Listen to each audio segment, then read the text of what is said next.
You know, and I've seen it time and time.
Oh, there's Karen.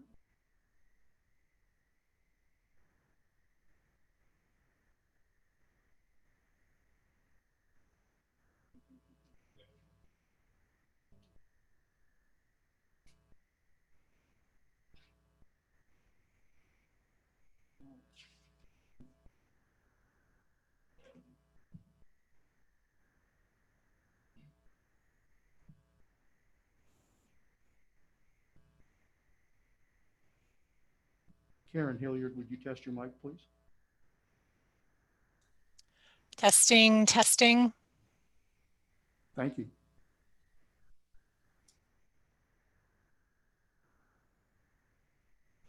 It is 7 o'clock, so I will call this meeting of the Oconee County Planning Commission to order. Good evening and welcome to the January 19th, 2021 meeting of the Oconee County Planning Commission.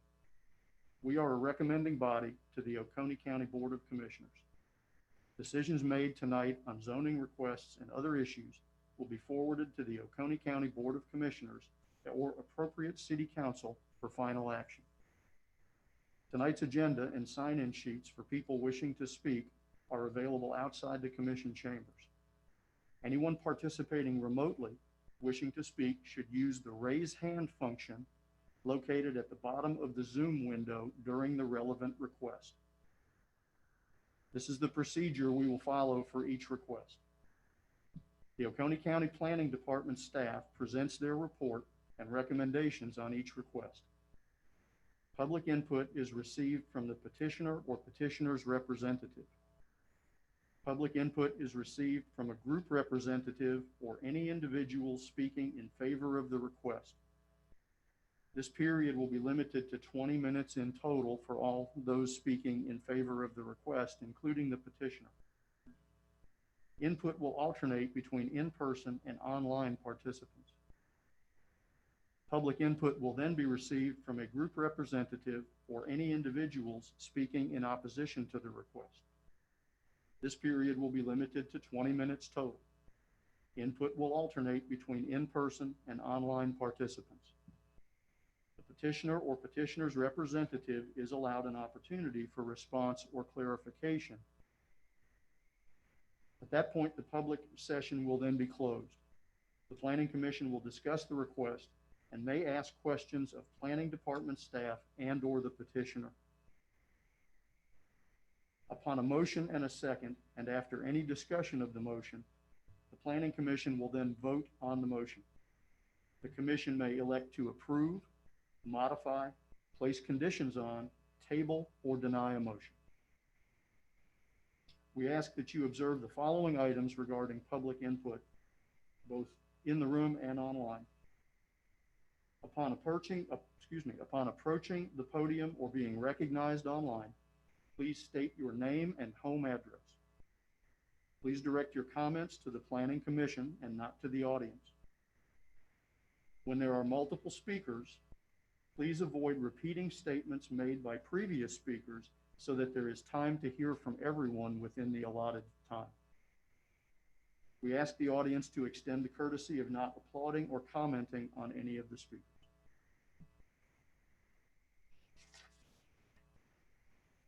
First item of business is the approval of the minutes of the December 14th, 2020 meeting.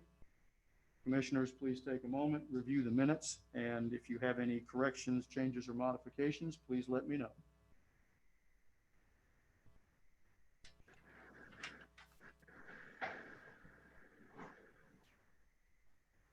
If there are none, I'll accept a motion. Brad, I'll move that the minutes of the December 14th, 2020 meeting be approved as written. We have a motion by Penny Mills to approve. Do I hear a second? This is Second. Stephen Strickland. I'll second. Second by Stephen Strickland. Brian, how do you vote?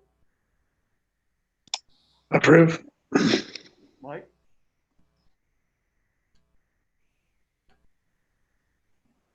Approve. Nathan? Approve. Scott? Approve. Chuck? Approve. Penny?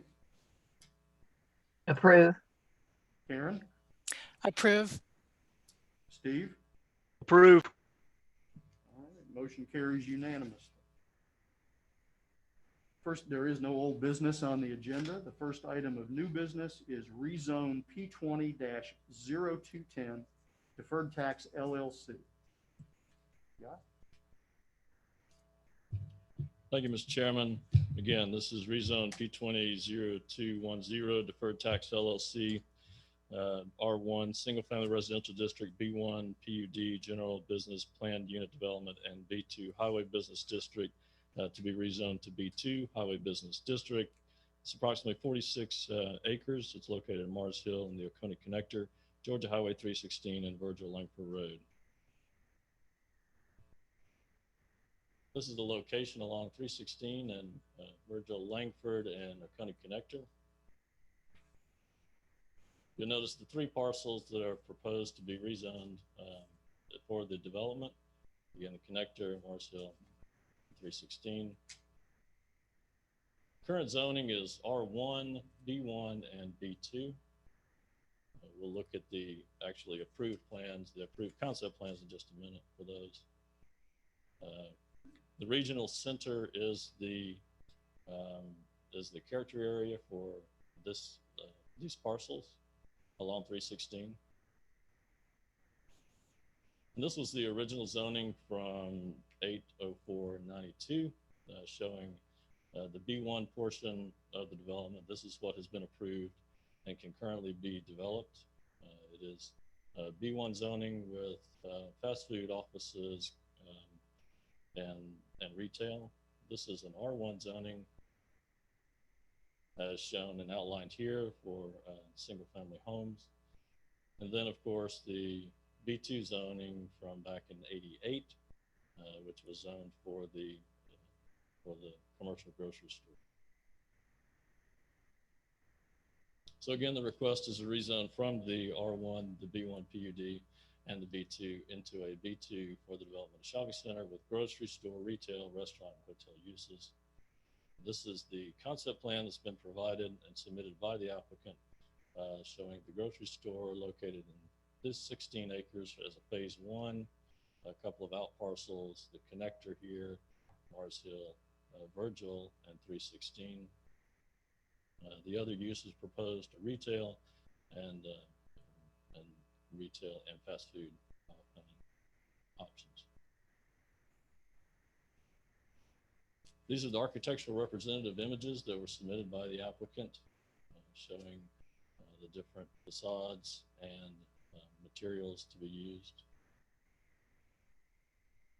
The different elevations from the sides and rear of each of the buildings on the phase one development. More architectural representative images showing the type of brick and stone, the color tone, the roof canopies, and the like. Staff recommends conditional approval of request subject to the following 20 conditions. Number one, the development, design, and structure shall meet or exceed the standards indicated on the concept plan, narrative, representative architectural sketches, and other documents submitted with the zoning application and hereto attached. This condition shall not construe approval of any standard that is not in conformity with the Unified Development Code. The owner at their own expense shall construct the improvements required by the county for public water and public wastewater services for the subject property and shall convey the same to the county free of all liens. Said improvements shall include all on-site improvements and such off-site improvements as are required by the county to provide service to the subject property. At its expense, the owner shall make all right-of-way improvements and shall dedicate all rights-of-way which are required by the county after the county's review of owner's development plans pursuant to the county's ordinances and regulations. All such improvements shall be shown on the preliminary site plan and site development plans for the project. No development permit shall be issued until the owner has agreed to such improvements and dedication. Number four, all dumpster enclosures shall be brick or stone and shall be architectural compatible with the commercial buildings on site. Number five, all service and truck loading areas shall be screened from public view by a 6-foot tall masonry wall with facade material to match the exterior of the principal building. Number six, parking spaces provided for each land use shall not exceed 110% of the minimum number of parking spaces required by the UDC, table 6.1, minimum off-street parking spaces required by use.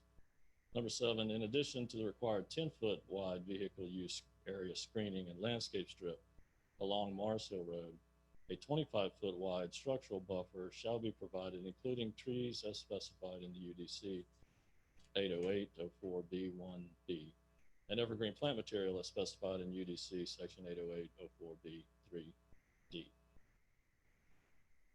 Number eight, an internal sidewalk network shall connect all uses within the development to sidewalks along Oconee Connector and Mars Hill Road. Pedestrian connectivity shall be provided throughout the development, including raised decorative sidewalks.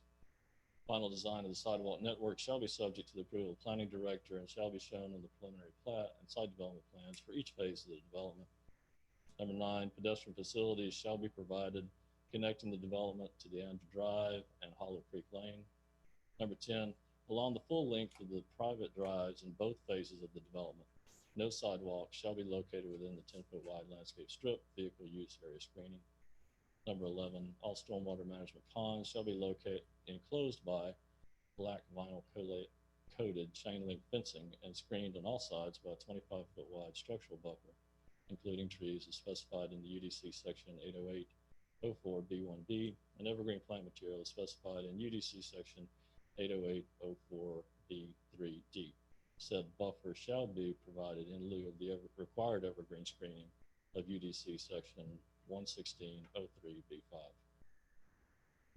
At the time of the preliminary plat submittal for phase one, an updated traffic study shall be submitted to the planning department, reflecting all applicable conditions of zoning and recommendations of county staff, GDOT, and any third-party review conducted on behalf of the county. Number 13, proposed site driveway number 1 along Oconee Connector shall be restricted to right-in, right-out only, and a southbound dedicated right turn lane into the development shall be installed. Number 14, Proposed site development driveways number 2 through 6 along Mars Hill Road, as described in the traffic study dated 8/28/2020, shall be reduced to 2 full access entrances and 1 right-in, right-out entrance as follows: 1 roundabout and 1 right-in, right-out entrance to be installed during phase 1, and 1 roundabout to be installed during phase 2. The final entrance design shall be subject to the approval of Public Works Director and shall be shown on the preliminary plat and site development plans for each phase of the development. Number 15, for the entirety of the project's frontage along Mars Hill Road shall be upgraded to County Street design standards for arterial roads as outlined in UDC Article 10. Road improvements shall be shown on the development plans for each phase, preliminary plat and site plan for each phase of development. Number 16, a roundabout shall be installed at the intersection of the 2 interior private drives in phase 2 of the development. Number 17, interparcel access to adjacent properties shall be required during phase 2 in order to facilitate future access from the development to Virgil Langford Road. Said interparcel access shall comply with UD section 60802 and shall be shown on the preliminary site plan and site development plans for phase 2. Number 18, no fast food restaurants with drive-through windows shall be permitted along Mars Hill Road. Number 19, the total building square footage on the site shall not exceed 322,507 square feet. And number 20, the development shall meet all standards of the Mars Hill Overlay District as outlined in UDC section 20604, unless otherwise approved by special exception variance. Thanks, sir. All right, thank you, guys. Now we'll hear from the petitioner or petitioner's representative, please.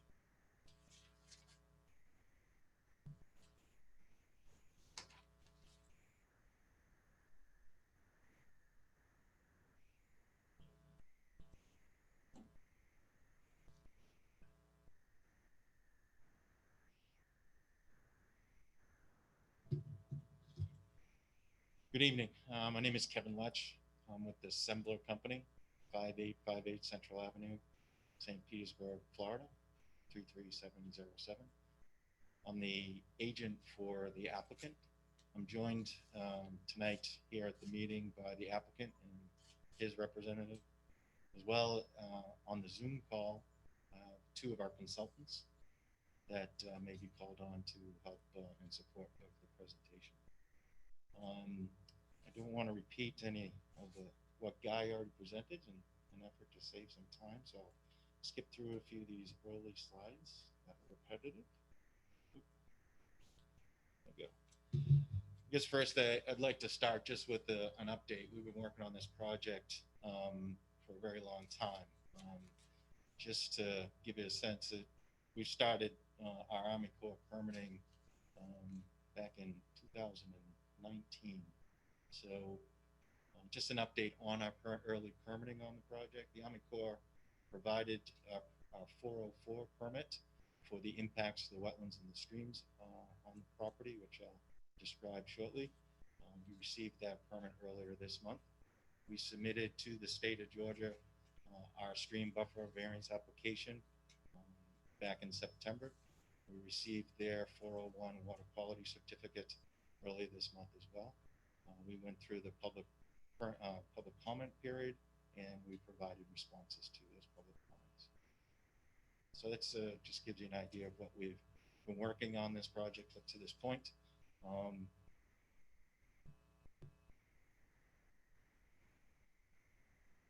like to do is just give you a sense of what the piece of property looks like and what is driving some of the issues that we've had on it relative to environmental impacts and so forth. As you can see, there seems to be there's a spine that runs diagonally through the project. That's a ravine of sorts that runs from the northwest to the southeast of the property. The high points of the property are along the property lines, and the change in elevation throughout the property ranges from 50 to 60 feet. The low point being down in the southeast corner at the intersection of Mars Hill and Cone Connector. That elevation is running around 700, and up along the right of way with Highway 316, we're around 750. Same thing on the Mars Hill side, down in that southwest corner, it's around 750. So you can see everything pretty much runs to that center spine of the property, creating these streams that are on the property. Okay, sorry. Thank you. Now looking at the concept plan that was submitted part of the application.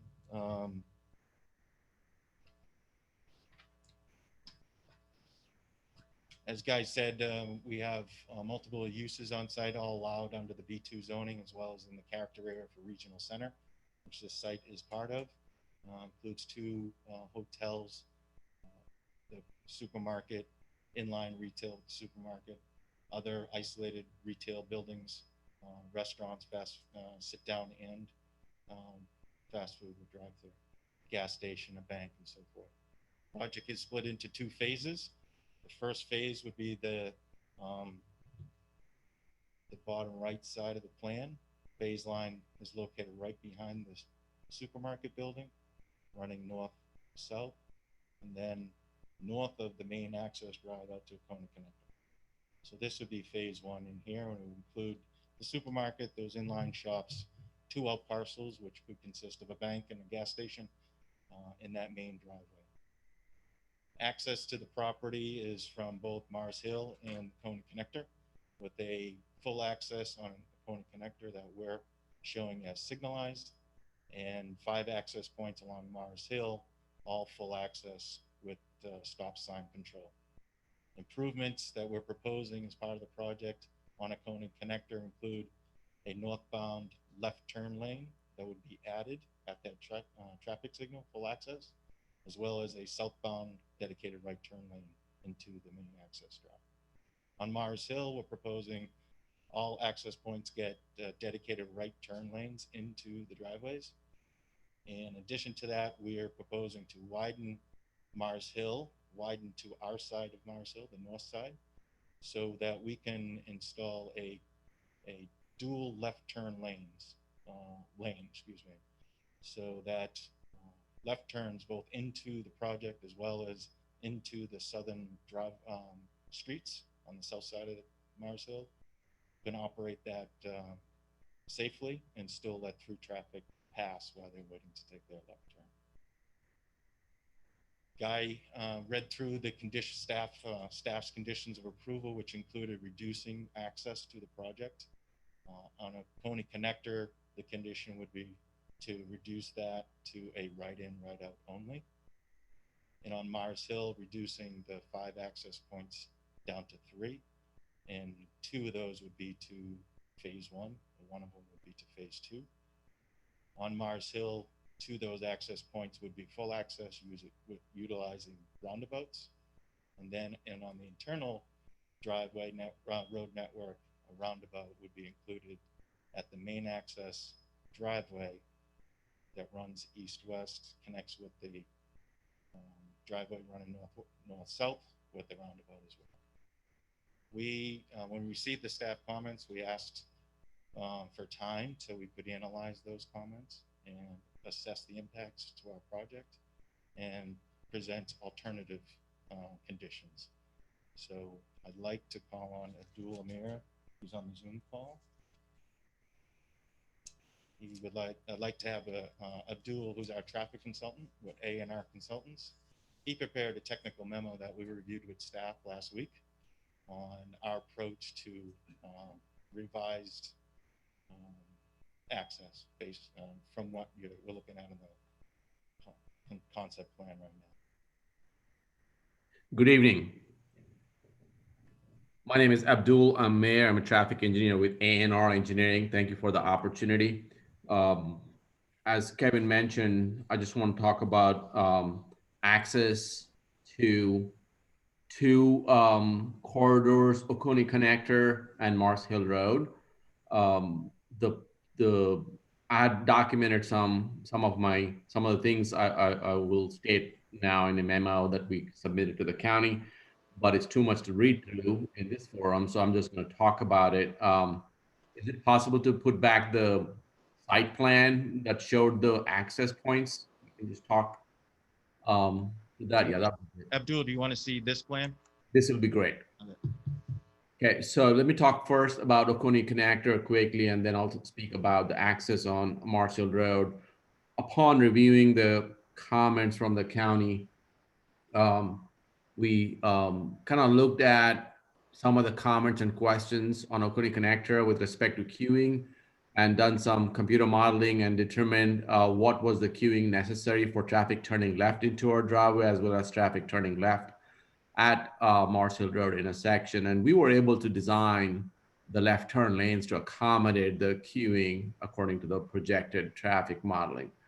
Our recommendation is that since this is an existing median opening, and it's far away from 316 interchange, that we continue to maintain a median opening here. And the traffic analysis shows we meet the signal warrants, so we are recommending this be signalized. That given the magnitude of traffic from this project, I think a signal warrant is satisfied and signal is warranted there.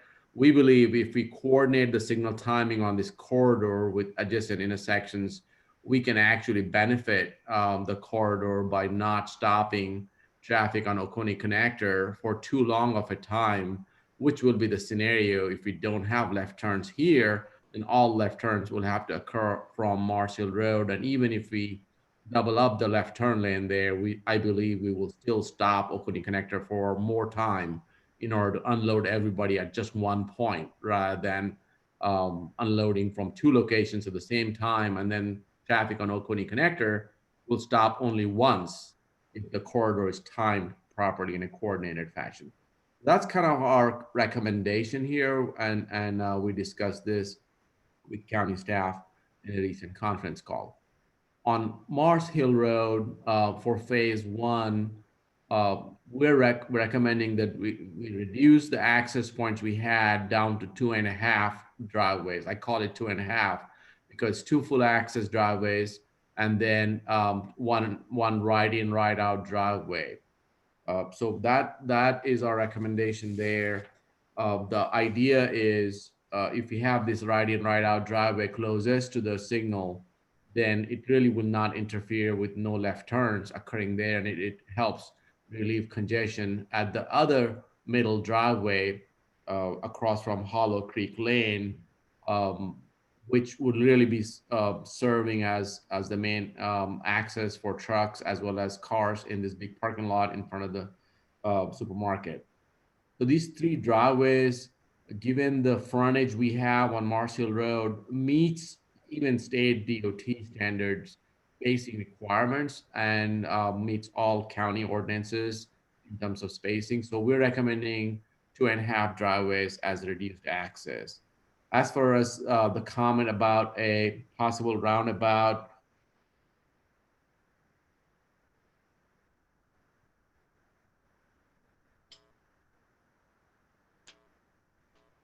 Abdul, I think you muted yourself.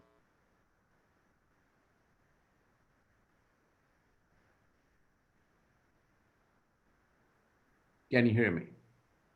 I got you back. Okay, thank you. I don't know what happened.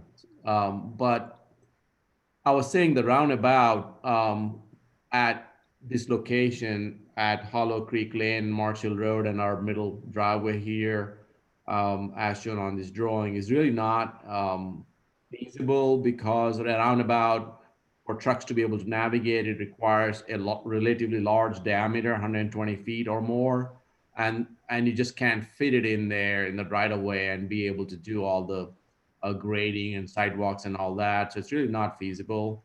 There are other issues with respect to a roundabout. I feel like it'll stop the traffic on Mars Hill Road unnecessarily because all the traffic will have to yield everybody in the roundabout. So by providing stop sign controlled driveways with left turn lanes and right turn lanes, we make sure that the through traffic on Mars Hill Road remains unobstructed whatsoever from the traffic that'll be entering and exiting the project, rather than a roundabout, which will just become a stopping point for all the through traffic on Mars Hill Road. So that is our recommendation, and we request the county staff to reconsider their comments with respect to access and use our revised recommendations here. With that, I'll stop and give back. Thanks, Abdul. I appreciate it. All right, I'm going to keep moving along. Before I get into stormwater, I just wanted to talk a little bit about environmental impacts on the property. We did a series of studies that resulted in no endangered species impact, no archaeological impacts. All our impacts on the property are jurisdictional waters, and therefore the permitting required through Army Corps of Engineers. On site, there's 3 wetland areas that total about 3/4 of an acre. Located 3 general spots. Keep hitting around, but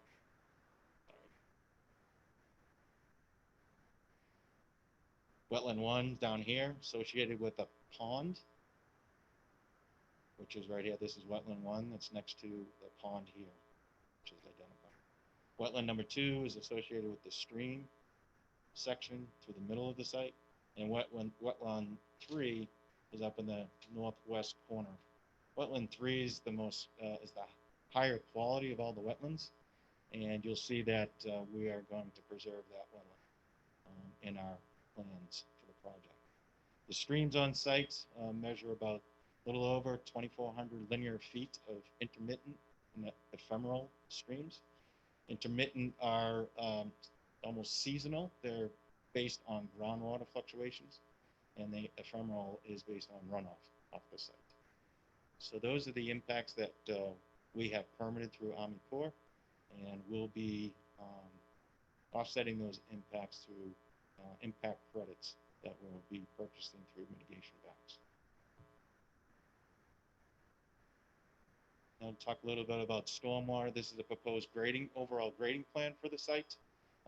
You'll see up in here, this is wetland number 3, which we are preserving, and a small linear footage of existing stream that we will also preserve to tie into a closed drainage system.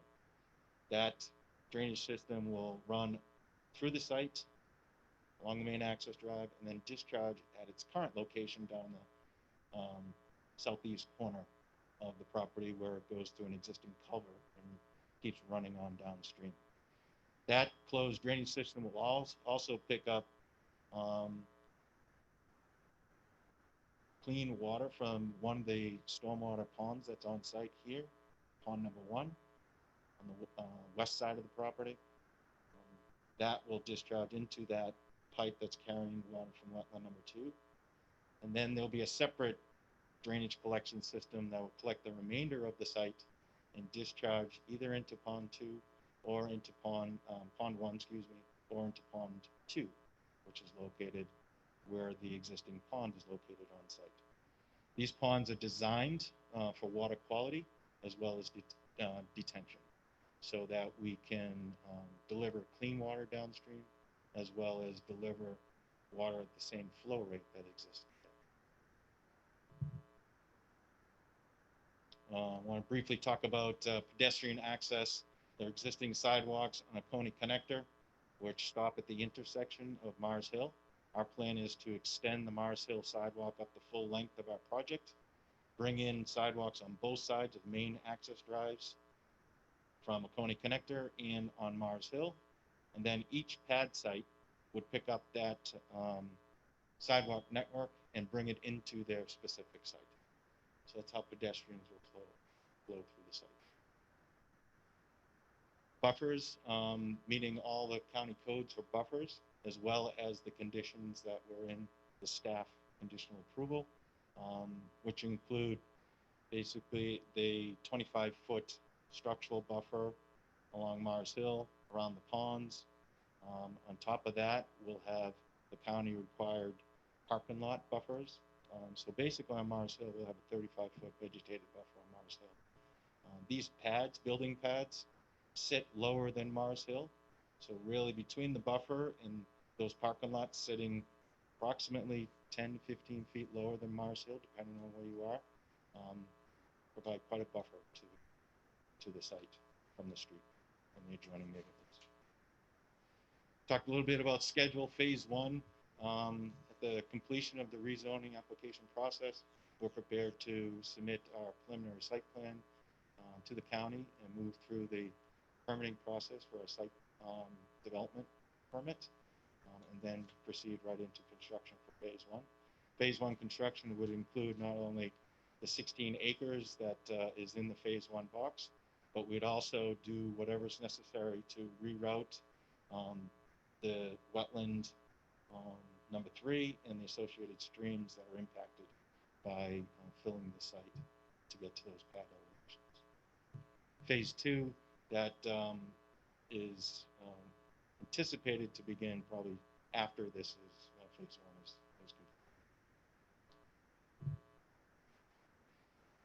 Guy mentioned the architectural standards required in the overlay district. He showed recent concepts that we submitted to the county for their preliminary review. Lastly, as part of the package I submitted for the presentation tonight are requested amendments to the staff conditions. I think they're self-explanatory. I just wanted to make a point that access based on Abdul's presentation tonight and the technical memo that we submitted and reviewed with staff provides a good counter option for access to the site, and that's reflected in our request for amendment to the conditions. Available for any questions from the commission. All right, thank you very much. Yeah, how much time do we have left? We have 3 people signed up to speak in favor. Would any one of those 3 or any 2 of those 3 like to give up their time to the other, or? Okay. Anybody else wish to speak in favor of the proposal? Alex, do you have anybody online? All right, in that case, we will listen to hear the folks who are speaking in opposition. Again, we'll take one person in the room and then we will take a person online. Alex, will you cue those up for me, please? Great. And the first person, by the way, I want to thank everybody who put their names on these sheets so nicely and legibly that even I can read these. So thank you very much. Vicki, please come up and tell us who you are and where you live.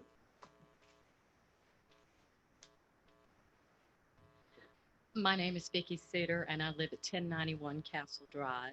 And I serve as the chair of the Oconee Waters Committee, a local all-volunteer water quality monitoring group for the Upper Oconee Watershed Network, or UON.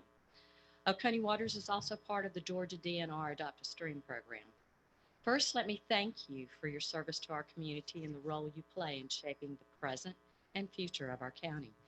UON and Oconee Waters Committee is opposed to the rezone application by Deferred Tax, LLC, and the proposed development plans by Public Supermarkets Incorporated, Similar Corporation. We're asking the Planning Commission to deny the applicant's plan to destroy the ecological services of several streams by piping most of the water underground, losing along and in-stream wildlife habitat, and destruction of associated wetlands, losing natural filtration and wetland habitat. The EPD stream buffer variance for this project has not been approved. Consider the long-term threats post-construction too for water quality above and below ground and downstream on Barber Creek. The decision to choose this site requiring extensive grading due to its topography and cover the land with large areas of impervious surfaces, even a car sales lot, a car wash, and gas station, is questionable. Consider why this site was chosen when other more level sites where sewer and water already exist, posing less environmental impact to develop, were not chosen. When addressing our concerns expressed in our EPD buffer variance comment, they did not provide sufficient information that other sites were explored before picking this site. Take the advice of the Northeast Georgia Regional Commission when considering this rezone and development, stated in their DRI report as wildly inconsistent with the intent of the character area. The concept plans proposed lack sufficient green space and use of green infrastructure best management practices. Demonstrate your concern, as the applicant has not, for the will of the people to preserve these conservation character areas and associated corridors along streams and wetlands that do overlay even regional development areas. Consider their disregard for our Army Corps of Engineers comment made back in 2019 when we tried encouraging the applicant to use better BMPs for green infrastructure and include water quality monitoring at the site and downstream, but they chose not to respond. They did respond to our EPD comment. In the response, we did not find any indication that the applicant and public supermarkets would consider changes to their plans. Only attempts to justify the big footprint they plan to leave as they stomp on our natural resources, twist our comprehensive plan to their means, and try to convince you and the BOC that this development is good for us. The Upper Oconee Watershed Network and local Oconee Waters Committee strongly urges the Planning Commission to not approve this rezone request for BOC consideration. Thank you, Vicki Suter. Thank you. Alex, who do you have? All right, Ms. Walker, if you would identify yourself, tell us where you live, please. Hi, I'm Jennifer Walker. I live at 1201 Deandra Drive in Bond Crossing, which is located directly across from the proposed project. My husband and I are, we have some slides to go along with this, so whenever that can be put up, that would be great. Thank you. So my husband and I were 20-year residents in Oconee County, and we are raising 4 daughters. And in addition to my family, my community and I are very disturbed with the type of development proposed. And as you can see here, my neighbors and I have created the Mars Hill for Responsible Development. And I am bringing some of the concerns that have been raised in our discussions. We are very disturbed with the type of development proposed and the limited response from the developer. Next slide, please. I want to first invite Eleanor Cotton. She's representing Friends of Barber Creek to bring their comments and considerations.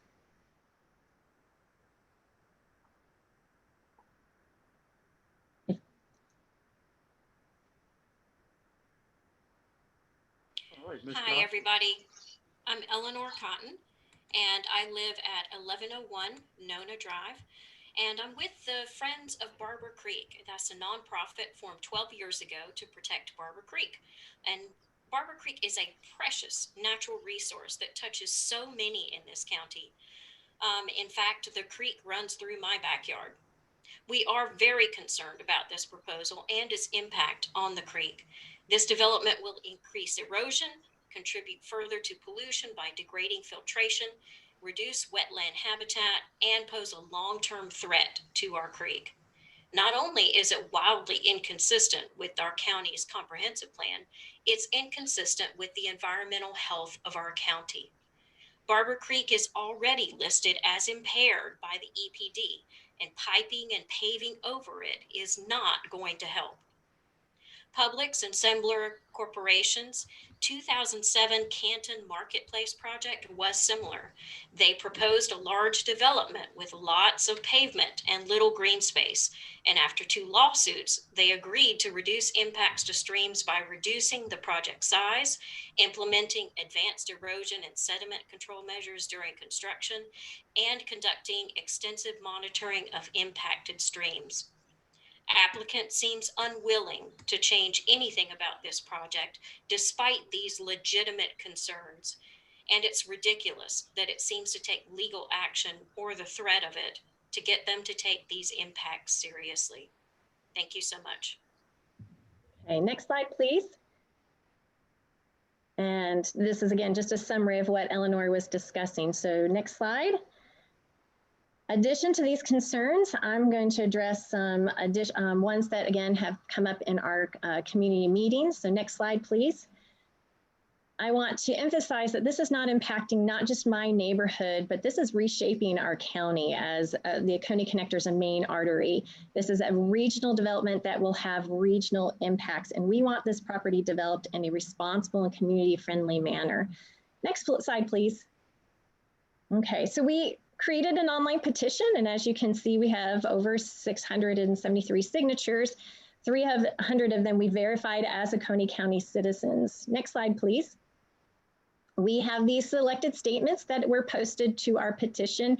And as you can see, there's several concerns, most notably traffic and overdevelopment. The staff report that was recently partly dismissed by the applicant and mostly unaddressed by the applicant actually addressed some of these concerns. And I am very appreciative of the planning staff that identified and offered several conditions.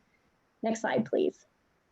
The most glaring problem is the increased traffic with the proposed entrances. The traffic study that was created for this study or for this application was actually done on a Monday last September during the pandemic and does not reflect traditional traffic flow post-pandemic, nor school traffic, nor game day traffic.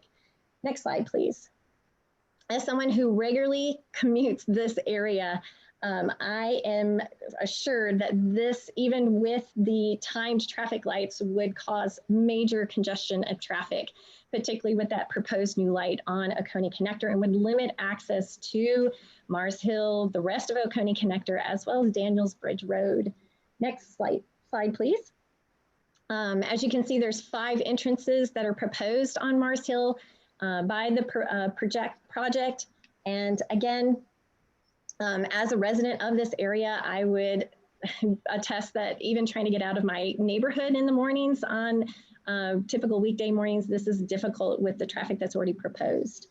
On top of this, there is the Georgia Department of Transportation flyover that's proposed for Oconee Connector over 316, and the additional materials letter that was submitted by A&R Engineering from Marietta, actually in response to the staff report, did not address this, as there's no information right now by the Georgia Department of Transportation. It is disturbing that the additional materials rejected what my elected county officials have requested, and that they completely disregarded any of the proposals or any of the conditions. Frankly, I'm confused and disturbed by this reply, as I imagine that the future developer would want a very traffic efficient and safe area to create businesses in this place. This analysis does not reflect any forethought on traffic patterns in the future post-pandemic, nor the accommodation of the extra 13,000 plus trips that are estimated for this. Next slide, please. As I mentioned, this proposed rezone with access points, I think, is in contrast to the goal for the Georgia Department of Transportation with the proposal of the flyover at Oconee Connector. Next slide, please. There is lots of land to be developed here. However, we believe that even with all the access points that are submitted, if granted, still would not allow for sufficient and effective traffic flow of this size of development. In short, particularly with phase 2, there's just too much trying to be squeezed into this land. And there's really, I believe, no benefit to our community nor the businesses that would like to build here. Phase 2 particularly has very little internal green space and little indicated in, internal pedestrian access. And as identified in the Oconee Comprehensive Plan, there's very little buffer, gradual buffer between this area and the residential area right across the street from Mars Hill. Next slide, please. My neighborhood obviously is going to be impacted by this type of development. My neighborhood, Bond Crossing, actually has become a cut through for traffic onto Mars Hill. And this is a concern as well for safety for our neighbors and myself and my family as we walk that neighborhood. But more importantly, this is a larger area that's going to be impacted. And I believe that the proposed development combined with the additional materials letters show little regard to the impact to this region, little foresight into the accessibility of this property post-pandemic, and unfortunately little respect to our county officials and the proposals that they are recommending. I asked the Planning Commission to deny this rezone request as inappropriate for this property outlined by the staff report, the NGRC report, and concerned citizens of the community. Thank you. Thank you, Ms. Walker. Next, we'll hear from Robert Gatliff.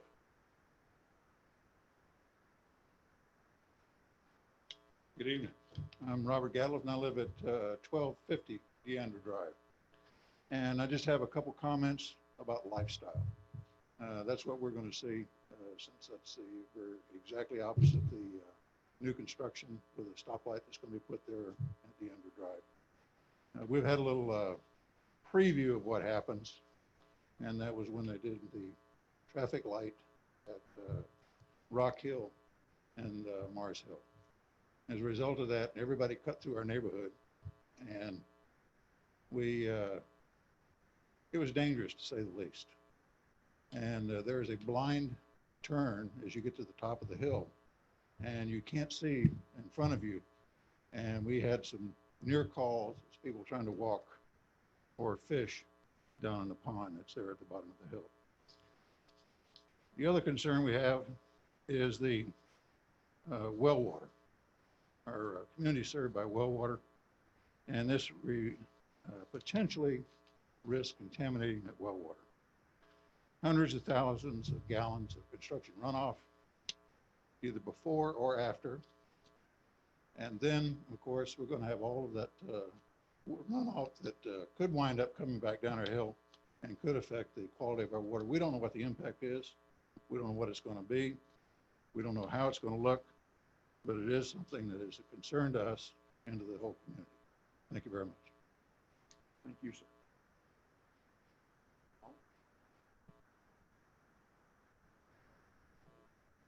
All right, in that case, we'll hear from Dan McGee.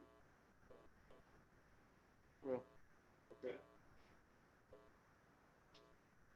Good. And who is this, please, Al? All right. Chris, would you identify yourself and tell us where you live, please? Hi, Chris Herring. I live on Deandra Drive. Longtime Oconee County resident since the mid-70s. So I've seen Mars Hill change quite a bit. So I saw one, Mr. Amir's slide, and he mentioned that computer modeling indicates that there would be no problems on Mars Hill turning left. My modeling is sitting in the intersection every morning trying to navigate from Mars Hill, turning left onto Oconee Connector. So on a normal day, especially when school is in session, if you get there around 7:30 in the morning to 8:30 in the morning, many times traffic is backed up from 316 through the Mars Hill Daniels Bridge Road intersection and beyond it without this development. Also on a normal 5 p.m. in the afternoon, turning left onto Oconee Connector from 316 becomes oftentimes a take your life into your own hands situation. Again, without this development. I would ask, has the developer or the commission considered the nice flat plateau down below Hobby Lobby on the other side of the loop? Nothing's there. It's wide open, cleared out, no trees. I guess I don't really agree with the fact that other sites have been considered. The traffic studies are quite inadequate. I'm an engineer myself. I understand the problems with modeling, and I understand that you can make models pretty much look however you want to look, however you want them to look. So my big concern with this is traffic. My other concern is going on the zoning of plot C1045D, which is across from Mars Hill Church and from the Bond Crossing intersection. Going from residential to B2 is quite a stretch. It's abuts an AG zoning. It currently does not abut a highway, which is the definition of B2. The developer is assuming that everything will be rezoned to B2, but this current parcel does not abut a highway. Mars Hill is not a highway, although we are close to making it one, it looks like. I think that Mars Hill Road coming from 78 going east and from Oconee Connector going west could easily turn into an access road to 316 that's become fully commercial. So I really would like the commission to consider other alternatives that the developer could have used and what the traffic really looks like instead of what computer models say it looks like. Thank you. Thank you, Mr. McGee.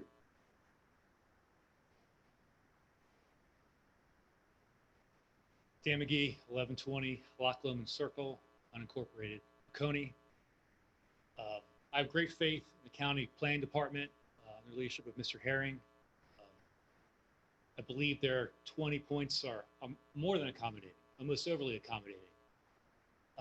Mr. Amir Sembler, Florida's Mr. Amir, consultant from Marietta, apparently hasn't been here, not just on a game day weekend, fall festival weekend, but as one of the speakers said, a normal school day, morning rush hour, afternoon rush hour. I'm shocked. I live down the road. I'm shocked how much weekend traffic there's been pre and post COVID. But for Mr. Amir to state that, or the Assembler representative, that this is an improvement to make a left-hand turn in the Coney connector, obviously is coming from people from out of the area who are not familiar with it. Very, very disappointed to see this. I just heard mention that a roundabout on Mars Hill would not be conducive to the project. Don't we have roundabouts on Mars Hill down the road a little bit? There's a roundabout on Mars Hill, right? All right. Mars Hill has roundabouts. Close to 78, which is also a high traffic area. A little bit weird why a roundabout on Mars Hill down the road a little bit is fine, but not here. When it comes to the site in Barber Creek, which is a very, very important waterway, I also have great faith in the North Georgia Regional Commission planning staff. I've actually worked with them. They're located down the road. Assembler consultant, Ms. Benz of Peachtree City, said this is not going to affect Barber Creek negatively or positively. Where the Northeast Georgia Regional Commission planning staff would like to save as much as possible of the creek. I'm going to go with the Northeast Georgia staff who are located a couple miles down the road in their offices from here. Also, our own county commissioners, one's in the room right now, some years ago went in agreement with the state of Georgia, Barrow County, Athens County, Gwinnett County to make 316 the innovation corridor to attract businesses that are tech, high tech, biotech, etc. This is proposing things that we have down the road, Epps Bridge and Butler's Crossing. See no value of what this is bringing while it's paving over Barber Creek, while obviously it's going to increase traffic. I know I agree with the people from Mars Hill, and Mars Hill is becoming a cut through. Thank you. Thank you, Mr. McGee. Guy, may I assume that that was the timer? All right. Do we have, is it appropriate or inappropriate under the timing for the petitioner to respond? We're out. Okay. In that case, I'll close the public hearing and return the discussion to the commission. We'll start with Brian. Brian, do you have any questions or comments? I do have a comment. I'd like to thank everyone for sending the emails and comments in. It helps me make my decision on this as we move forward. I do see a lot of issues with traffic flow through there. I drive through that area myself as well. And I also see we are putting a lot of commercial right there in one area. I mean, before this board last year, we had 30 acres down the road at 78 and 316 that is set up for the same exact purpose, and it's not being utilized. Across from the Malcolm Bridge schools, we have another retail going in. I really don't think this is a good project going forward. That's it. Thank you. Thank you. Mike?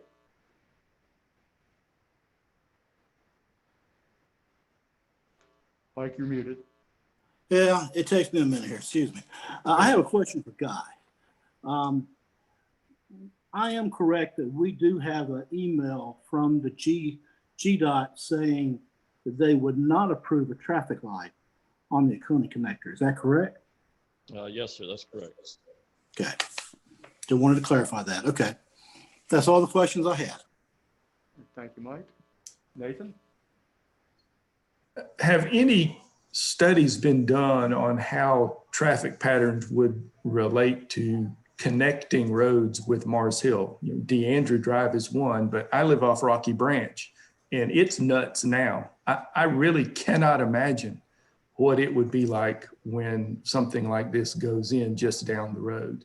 Have any studies been done that would reflect connecting streets? Guy, can you give us any insight to that? When you say connecting streets, can you explain? For instance, Rocky Branch Road that is right here that would become one of the major thoroughfares. So let's be honest, people aren't going to get on Mars Hill if they can cut over through a narrow place or go over to DeAndre Drive to get there. Have any studies been done that would predict the effect on these connecting streets to Mars Hill? Yeah, I don't believe so. Not that I'm aware of. Showing through trips through adjacent residential streets, we do not have any data on that. Okay, thank you. No further questions. Thank you, Nathan. Scott?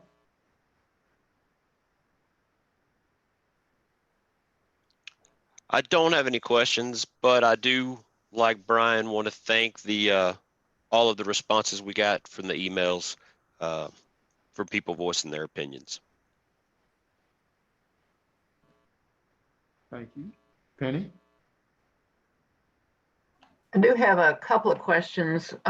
One relates to the car dealership in the development. It appears on the plans that in order to get a car hauler into that dealership, it has to go through the development past what appears to be the restaurants. And so I'm wondering how it's proposed to offload those vehicles off those car haulers. It doesn't look like there's room in that area to do that.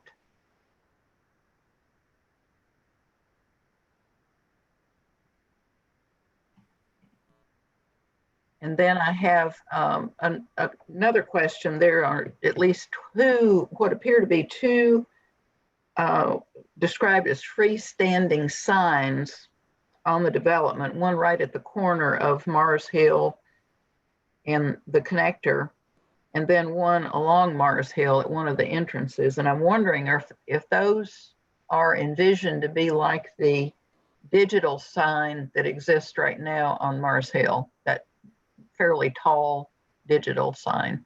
And then those are the two questions I have. I would expect the first question about car hauler access would probably be best answered by the petitioner. Would you care to respond to that in terms of how you anticipate transport haulers being brought in and out of the property for the dealership? We envision those trucks making movements from 316, taking a right into the main access of Oconee connector, which is a 4-lane road, travel west to the north-south road, take a right, and enter the car dealership area, and then exit the same. Thank you.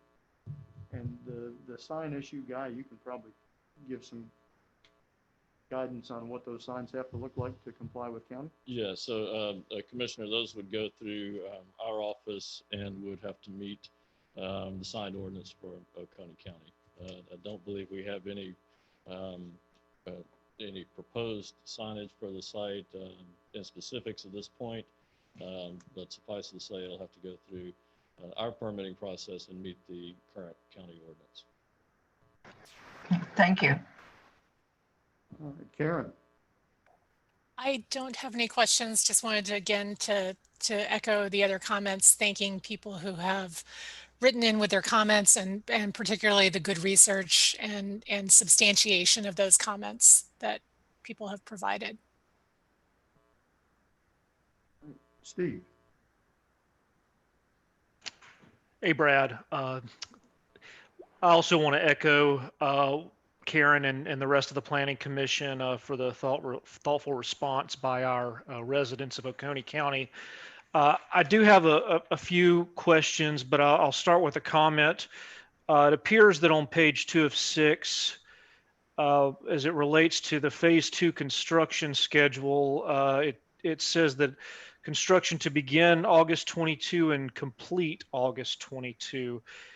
Can the petitioner comment on the actual construction timeline for phase 2?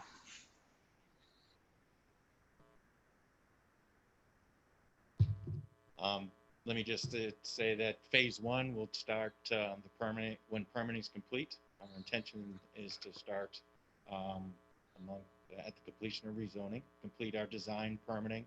That anticipate give that, 3 or 4 months to go through that process. And then phase 1 to start construction sometime this summer. So that's the summer of 21. Then phase 2, I anticipate towards the end of construction of phase 1, phase 2 would start. So a year and a half after phase 1 starts, phase 2 would start. So we're looking at maybe the fall of 22 into the winter of 23 that phase 2 would start. Thank you. Thank you. Okay, so my next question, it appears that Publix is being courted as the grocer. Have they signed an LOI? Because it does appear that there are competing properties on the north side of Oconee looking to bring Publix in.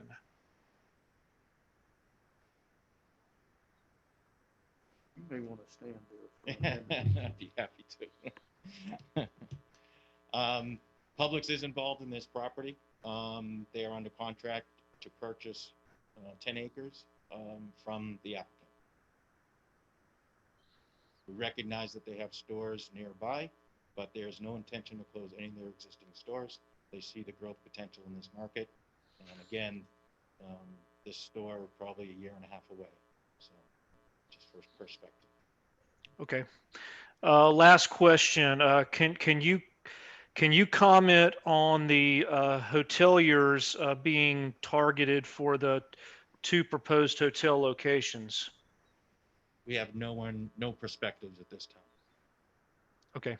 Thank you. You're welcome.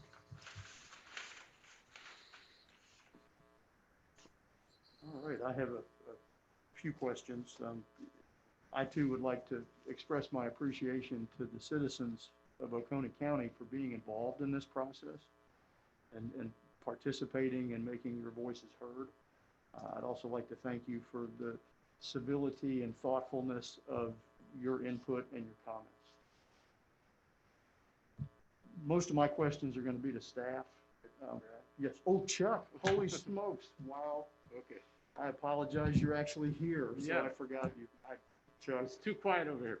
Have a couple questions. Guy, I'm going to point to you first. The buffer towards the west side, towards the Perch property, these pictures are a little too small for me to appreciate. It looks like we only did 15 feet between a B2 and a ag.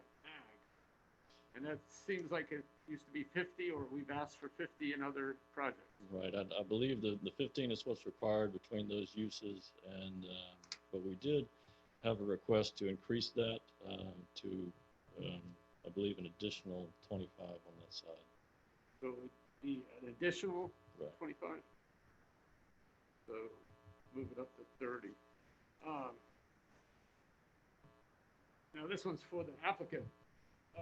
You have topographic property. I own horse farms, and I have one in Florida, and I have seen some very attractive Publix anchored properties done in Florida, but this job seems to max out your potential on the property rather than make it fit the property or make good use of the property. I think you might have found a little bit more hospitality if you had made some use of that stream that is located there and accentuated it with your properties fitted around it. Had you considered that, and would you consider that? It has been considered. The unfortunate part of that stream is it cuts right through the middle of the project. So to have some connectivity and with the grading required and the potential for the amount of retaining walls that you would need to protect that stream, it gets less and less feasible to try to do something like that. But we have looked at it. We've had site plans locating the specific supermarket, but this is a 46-acre plan that we worked in conjunction with the applicant, and this is what we're presenting. But it sounds a little bit like you're saying that it's more lucrative to make good use of it rather than feasible. It's I don't know if lucrative is the right correct word, say it's prohibitive if we have to consider building walls to do that. Now, can we consider, you know, spreading things out a little bit? I can work with the applicant and see if that's something that we can do, and maybe eliminate some of the pads to try to incorporate some more of that open space. But there is 30% of the site is green now. I know there was concern about the amount of green space being offered, but there is 30% of green space available on this site. There is more development opportunity on here we did not take. We are preserving a wetland and a large area around that wetland to preserve that as well. So I think we're taking some strides to do some of those green space opportunities. Well, the real problem is that wetland happens to be on the wrong side of your project to help us here. Because in our master plan for this area and in our concept, we specifically left verbiage that we were going to buffer the transition from an Epsbridge Parkway development to a more neighborly thing as we came. You just happen to have that particular spot, and that's why it's getting such terrible scrutiny. So this project would have sold a lot faster and better if it had been downscaled towards that little bit smaller, not quite maximizing its potential. And, you know, make some donation of property or some other way to give yourself a cost offset. And so I emphasize those things can be considered. I emphasize use the topo rather than bulldoze. And just for that point of using the topo, we are stepping the development. So it's not that we're creating this plateau for all these building paths. These building paths do have to step and plateau as you go through them, as you climb up into the hill. So there is some plateauing that has to happen. And again, it's going to get bigger as it goes rather than, you know, kind of cushioning the look. And one project, I actually dug a hill down so that my indoor arena looks smaller from the roadside and doesn't give my neighbors such a dramatic impact. So, and one good thing about, sorry to interrupt, but one last point. The site rises as these roads rise. So everything's, you know, as the eyeball is driving around the site, everything's rising at the same time. So it's not that you're sitting somewhere and then you see this big thing cascading up in front of you, because your eye's going with it. So you're going to keep a bit of the valley, so it's going to be lower in the middle. Yes, like for example, the grocery store pad is at 735, and the Oconee the Mars Hill access point directly across from it, I think, is like 750. So we have a grade there, separation between Mars Hill and the parking field for the supermarket. And then we have all that buffer that is required along Mars Hill. So that's kind of the effect that will reduce the height of this project, at least from the roads. As you get into the project, it opens up, yes. As you drive into it, it will open up in front of you as you drive. But again, each parcel per city, county code requires buffering around their parking fields and so forth. So that will help soften that effect as you drive into it. So again, I'll just emphasize, I'd like to see a redo. And one of the ways that we might redo is, I haven't heard any mention or competing comment about the fact that the staff has asked you to eliminate the fast food at count 2 on Mars Hill Road. And is that an objective? It is in our request to at least to allow the fast food there, considering that, again, these pads are set down a little bit. By the time you get up there, you're almost equal at Mars Hill. But they'll be set back down a little bit.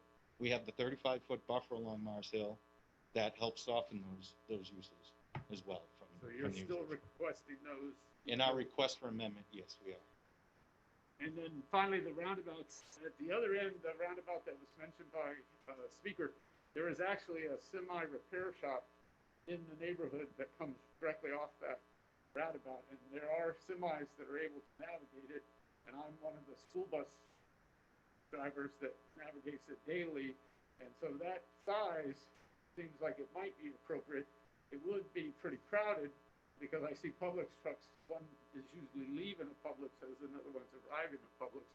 So I can see there would be a little bit of issue, but I don't think that we're limited by that 120-foot size. I'd have to see. I defer to my engineers Yeah, I'd have to see that. to and that, give, yeah. unfortunately, We can wasn't produce sketches for staff to look at. included. I think that was just about all my questions for now. I'll see if there's any come to my mind. Okay, Thank you. all right, thank you. Guy, would you please? I think most of my questions are hopefully geared towards helping the people in the audience visualize some of the things that they can't see with the material that's presented. There's been a lot of discussion about the wetlands and about the EPD permitting and things like that, and I realize that is not within your purview or responsibility to make determinations. But at this point, there's kind of a couple of possible options, right? They say, yes, it's okay, or no, it isn't. And if they say, yes, it's okay, that's fairly self-explanatory. What if EPD says, no, it isn't, as part of the process of this rezone? What happens? But they would have to come back and redesign their site, obviously, if that was of interest to the applicant. So if again, if the EPD buffer variance does not get approved, obviously this site plan is inaccurate and would have to be redesigned by the applicant. So they could not complete the development as currently designed regardless? That's correct. Okay. Another issue that has come up is the discussion about the flyover and the transition of 316 and the connector into an interstate style interchange. Can you go into a little bit more detail about where DOT is on that, what their, what the limits of their jurisdiction are, and what would have to be done if, in fact, they said you can't have a fully signalized full median cut interchange on the connector? Right. Yes, sir. Let me get back to our presentation and see if I can't grab one of our slides. There we go. This will work. So the applicant is proposing to use this median break for a full access signal. Obviously, this area is all GDOT right of way for the future interchange that will go at this location. Construction is proposed, I believe it's 23, 24, for ramps that will come in off of 316 onto 316 and loop around to get back onto 316. And where that ramp would intersect is somewhere in this location, and the median break could possibly be too close for that. And so GDOT district has told us that this median break will have to be closed at the time that this interchange comes in. And, you know, that may be something that has to be looked at when this full design is completed. But we believe this whole area will be in the functional limits of that interchange, at least down to Daniels Bridge. And therefore, GDOT would have to weigh in on this median break either being open or closed at the time of the interchange that comes in. So the email that we've most recently received is that depending on where the functional limits are, however, we've also received an email that said this would have to be closed, and those both came from the District 1 office. So I do know that this is under design through their innovative projects bid process. So this intersection, the Virgil Langford flyover, which will not have any access, but will just be a bridge over 316 and all the way up to Jimmy Daniel. That interchange is all going to be built under one project, and that project is construction is supposed to start in 23 and 24.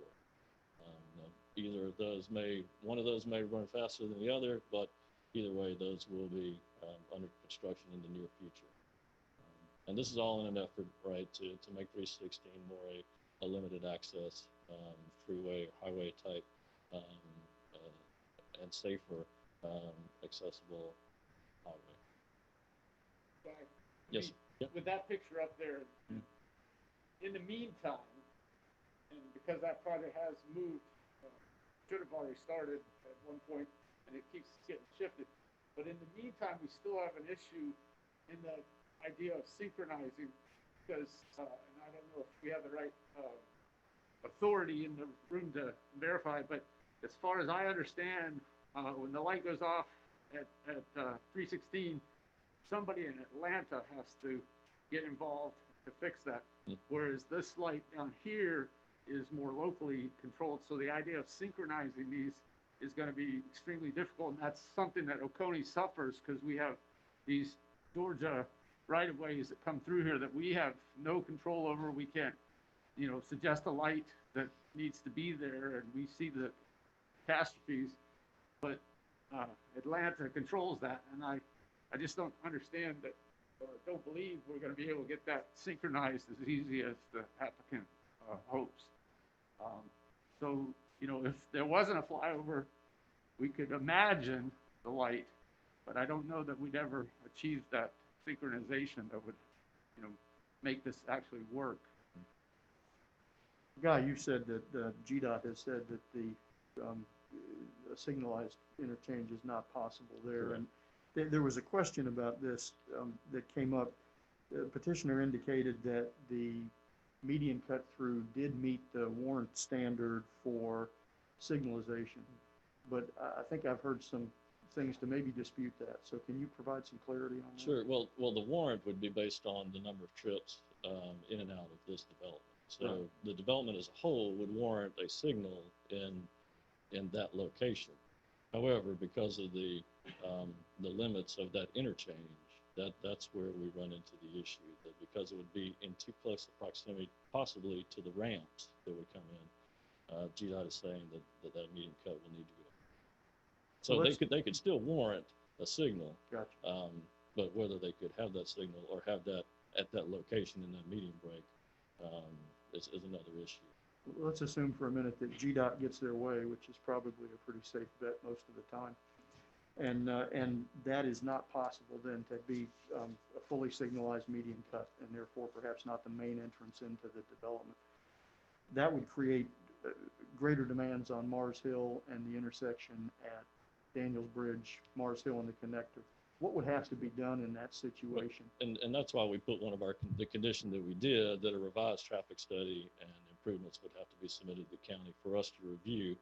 And we also have a third-party engineering firm out of Atlanta that is reviewing on our behalf. So we're not just taking the applicant's engineering firm's word for it. So we actually have someone reviewing those as they come in. And so what it would do is put more pressure on Daniels Bridge, the connector, and Mars Hill, and that intersection would have to be upgraded.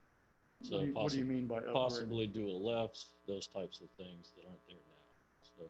So, and that would be up to those, our third-party engineer to help us navigate that, as well as GDOT. So if it's in their functional limits of that interchange, they'll have to weigh in on what that intersection would look like as well. So let's talk about Mars Hill Road for a minute then. You mentioned as in one of the conditions that Mars Hill would need to be upgraded as part of this project, but we don't really have a lot of detail on that. Can you explain to folks what that road would look like when it was properly upgraded? Yeah, it kind of picks up where it left off, so I don't want to blind you, Chairman, but in this location, you can see where the intersection improvements stop.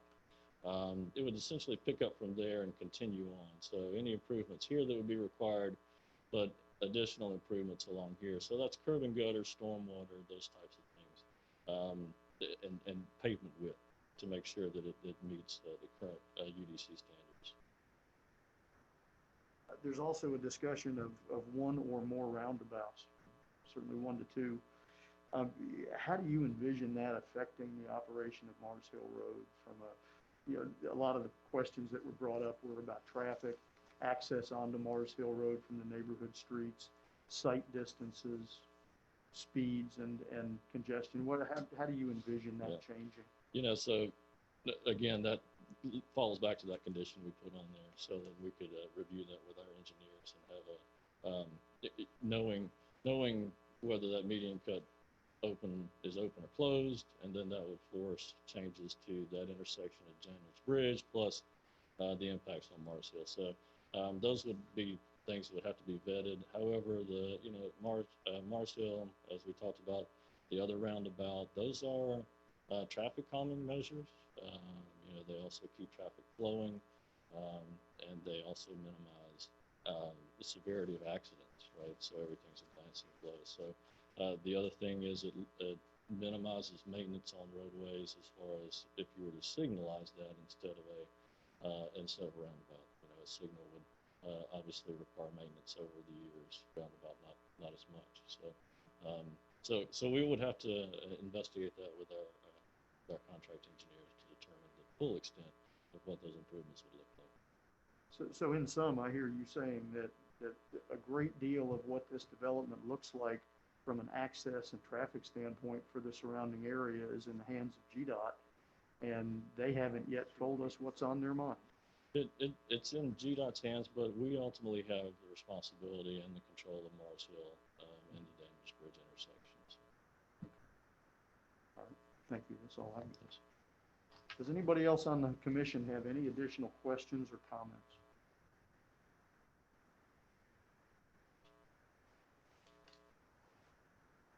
In that case, I'll accept a motion.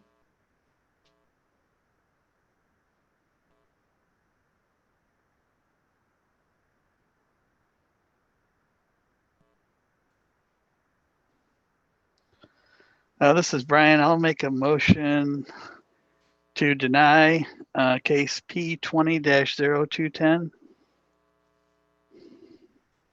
All right, Brian has made a motion to deny. Is there a second? Second, Mike Floyd. All right, we have a second from Mike Floyd. Is there any discussion? In that case, Brian, how do you vote? So how are we voting on this? Is it a yes mean you in favor of the motion? Well, that's a good question. Yes. If you are voting in favor of the motion, you are voting in favor to deny. If you are voting in opposition to the motion, you are in favor of approval. I vote yes to deny. Thank you. Mike? Yes to deny. Nathan? Yes to deny. Scott? Yes to deny. Chuck? Huh. I see it the same way, yes to deny. Penny? Yes to deny. Karen? Yes to deny. And Steve? Yes. All right, the vote is unanimous. Motion to deny is approved. Thank you again to everyone for participating this evening. Now we'll watch the Zoom meeting count go from 57 to 9. All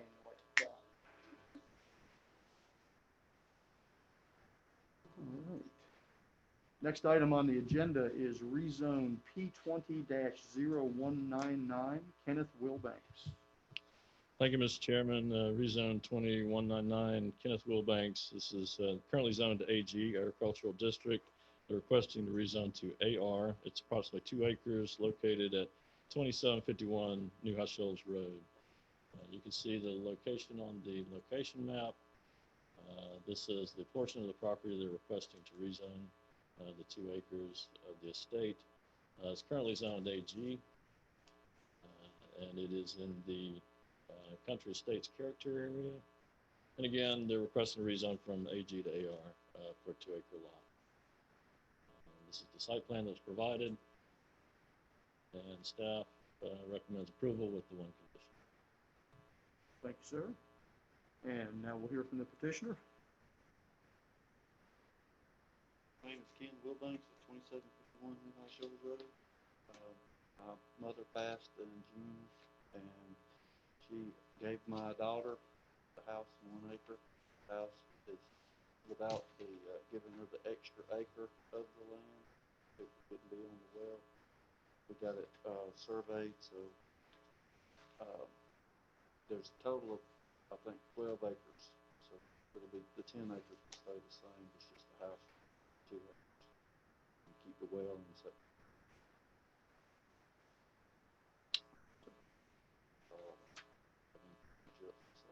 All right. Thank you very much. I have no one else on the sign-up sheet to speak in favor of or opposition to. Alex, do you have anyone online?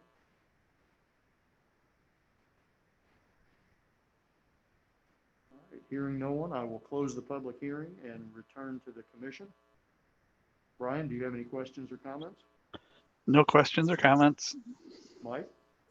No questions or comments. Nathan? No questions or comments. Scott? No questions or comments. Chuck? No questions. Penny? No questions or comments. Karen, do you have questions, comments, or an animal sound effect? No, I thought that was Penny. I wasn't sure. I don't have a cat, but I also have no questions. All right. Steve? No questions. Thank you.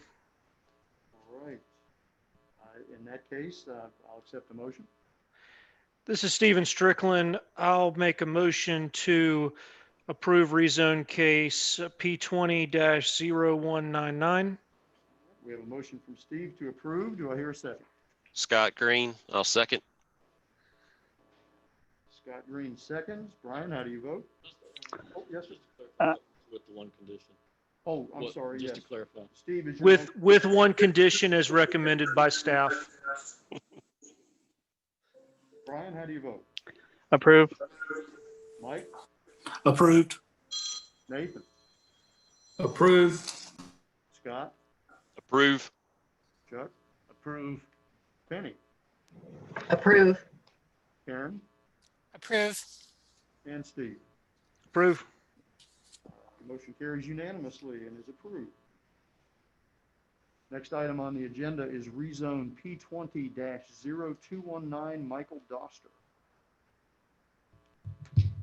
Thank you, Mr. Chairman. 20219 Michael Doster. This is currently zoned AG, Agricultural District. They're requesting to rezone to AR, Agricultural Residential. It's approximately 4.5 acres located at 1101 Old Barnett Shoals Road. You'll see the location map shown here, the parcel that and the aerial imagery of the parcel. It's currently zoned AG, and it is in the Country Estates character area. And again, they're requesting from AG to AR to split into 2 single-family residential lots. And this is the proposed concept plan, and staff recommends approval with the one condition. Thank you, sir. And now we'll hear from the petitioner or the petitioner's representative.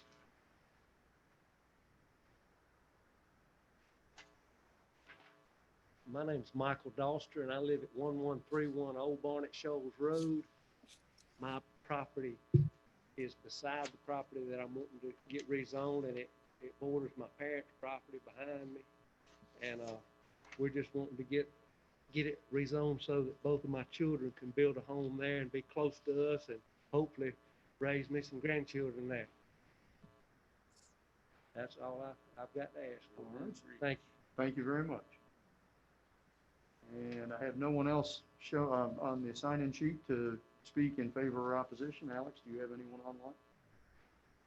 In that case, I'll close the public hearing and return this to the commission. Brian, do you have any questions or comments? No questions or comments. Mike? No questions or comments. Nathan? No questions or comments. Scott? No questions or comments. Chuck? I don't have anything. Penny? No questions or comments. Karen? Nothing here. Steve? No questions. All right, in that case, there's no further discussion. I'll take a motion. Motion to approve with condition. All right, we have a motion to approve by Nathan with conditions. And do we have a second? This is Stephen Strickland. I'll second. We have a second by Stephen Strickland. Brian? Approve. Mike? Approved. Nathan? Approved. Scott? Approve. Chuck? Approve. Penny? Approved. Karen? Approved. Steve? Approved. Motion passes unanimously. The request is approved. Next item is rezone P20-0235 Gen Hill LLC. Thank you, Mr. Chairman. You have P20-0235 and P20-0236. One is the rezone, and the other is the special use for the mini warehouses. This is located at, at 4060 Mars Hill Road. It's currently zoned AG, and they're requesting to rezone to B2. It's approximately 20 acres. And again, the mini warehouses are the same location at 4060 Mars Hill Road, approximately 14 and a half acres. This is located right here on Mars Hill Road at the other end near Highway 78. This is the aerial view of the property. You notice 316, the on-ramps, and 78 and Mars Hill. Current zoning is AG, industrial, B2, and OVP surround the property. And it is in the regional center character area. And again, the request is to rezone from AG to B2 for the multi-use commercial development, a car wash, office, warehouse space, mini warehouses, boat and recreational vehicle storage, and then the special uses for the mini warehouse self-storage component of the development. This is the concept plan that you have in your packets. The applicant has submitted. And these are some of the architectural representatives that were, or architectural representative images that were submitted of the car wash, and then of the office warehouse buildings, and of the boat and RV store, and of the self-storage. And staff recommends a conditional approval subject to the following conditions. 1, 2, and 3 are standard conditions. The number 4 is the total square footage of the self-storage facility shall not exceed 120,000 square feet. And then number 5, all building facades shall be at least 80% brick or stone on each side of the building, and no metal siding shall be permitted on any building. Thank you very much. Now we'll hear from the petitioner's representative. I apologize, Mr. Chairman. There is another slide that I do need to go through. Forgot it was on here.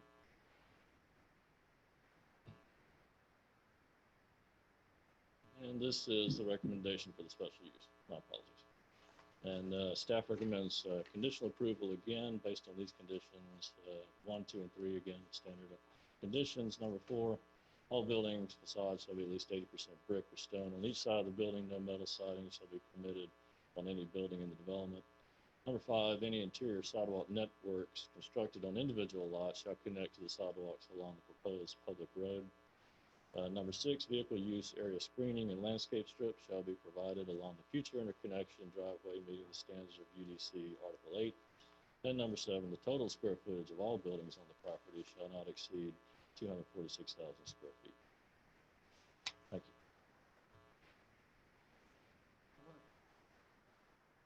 Frank, bit by bit, you're getting closer. Yes. We'll try to make this a little quicker, hopefully, for you guys. I know y'all having a long night.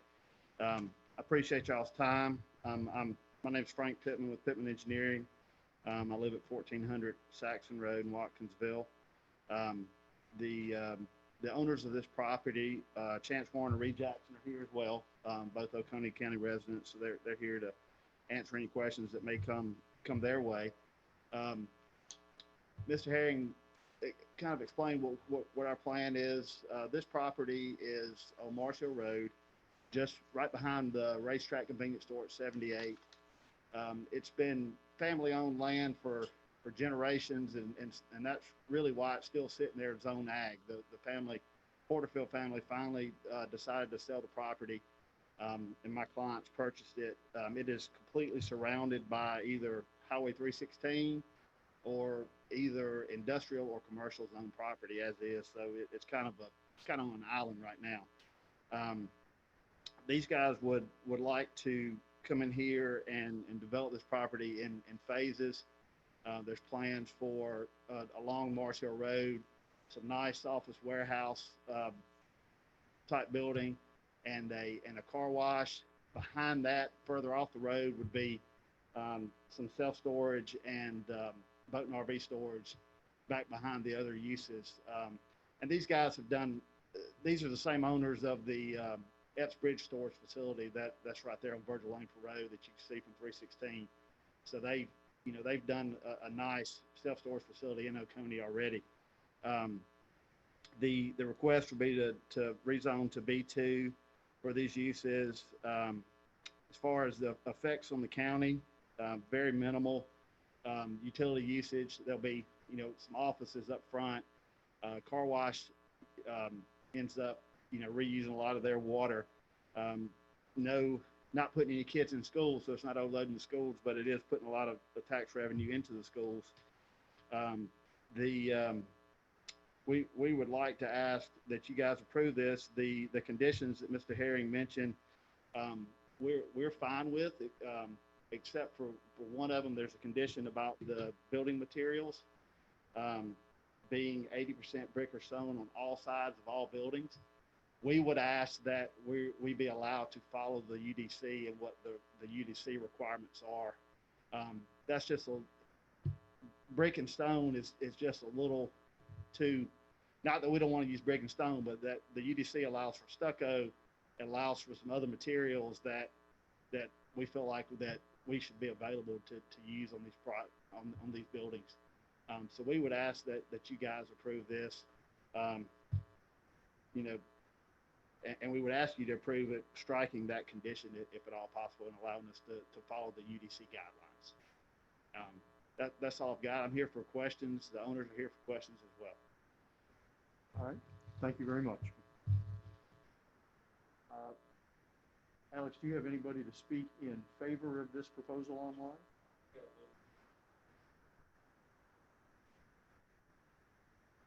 All right, well, let's do this then, since we're not certain. I do have Reed Jackson signed up to speak in favor.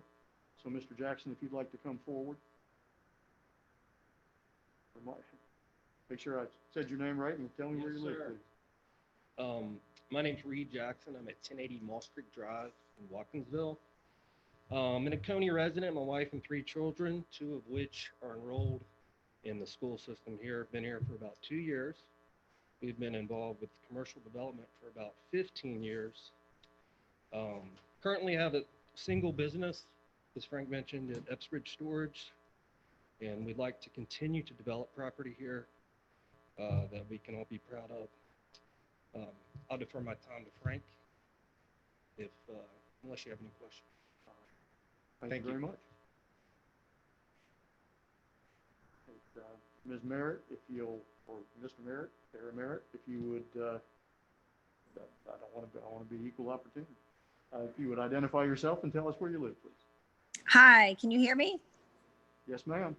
Yes, I'm Tara Merritt. I reside at 1740 Sydney's Pass in Meridian Subdivision, which is located just down from the development that is being proposed. And my question is more in terms of the types of storage facilities that will be located there. I know it mentioned boat and RV storage, and is there any more details that you can provide about that? Because my concern is this is a very residential area, and my children attend Oconee County schools, and the roundabout is right there by the school, and there's already some industrial businesses right there. And given that it's close proximity to the schools, I just would like to know the types of business, that would be there other than just storage. And I would support the proposal that talks about the building materials in keeping with the nature of our area here on Mars Hill and the quality of construction.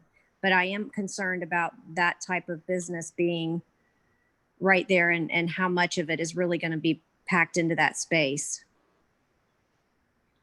All right. Thank you very much, Ms. Merritt. Do you have anyone else online that is interested in speaking in favor of or in opposition to these requests? Yes, sir, Mr. McGee, did you raise your hand? Yep, please. Come on up. Dan McGee, 1120 Lachlan Circle, unincorporated Coney. A couple things. On the map, there's a body of water, online maps here. I don't see that on this plan. I'm not sure if that's updated or not. But my concerns are this being proposed to go highway industrial, and Mars Hill is not a highway. We just had a proposal with Sembler about increasing a lot more traffic on Mars Hill. Biggest concern is our county commissioners voted years ago, the state and surrounding counties, to push for the innovation corridor. And to me, self-storage and car washes are the lowest form of possible economic development. We have a ton in Oconee, and across the line in Athens, we have self-storage at the wazoo, car washes at the wazoo, brand new ones all over the place. It's not in keeping with the commissioners, what they proposed, and Mr. Davis and some of our commissioners here tonight. This has nothing to do with innovation corridor. This is the lowest form, and we're talking about adding big trucks, buses are going to be coming here, unloading, whatever, self-storage. I think we can do better. I'd like to ask about the body of water, if that's a bad map or whatever, but do we need this on Mars Hill? And we just turn something down that's going to bring more traffic to Mars Hill. I really hope one day that innovation corridor can be pushed like the commissioners proposed a few years back. Thanks. Thank you. Does anyone else wish to speak in favor of or in opposition to these requests? Seeing and hearing none, I'll close the public hearing and return to the commission. And, well, I can give Dave. Frank, do you would like an opportunity to respond? Please, that's, yep. Yep. So forgive me if I call your name wrong, but Mrs. Merritt, I think, was asking about types of storage facility. So the project would have self-storage in the furthest back part of the property. That would be, some of it would be traditional outdoor doored storage. Some of it would be interior climate controlled storage, similar to what the owners have done over at Epps Storage. The car wash, I think, speaks for itself. As far as office warehouse, usually what you see with that are small offices where somebody may have, whether it's a HVAC repair person or plumber or something, where they need a little bit of storage in the back of their office, but they need an office out front for clients to come to. The project is not a big traffic producer at all. And then Mr. McGee, just to reply to you, so the body of water that you see on the map, there was a pond on this site that's been gone for probably 10 years now. So the map, I think the map that you see is old. The pond's been gone. There is some wetlands on the property. There also is a creek that runs along the property line. Our development is staying completely out of that, out of the buffers, and we're maintaining, all the environmental buffering that we need to. We're not asking to encroach in any of that. We are not asking for this to be highway industrial.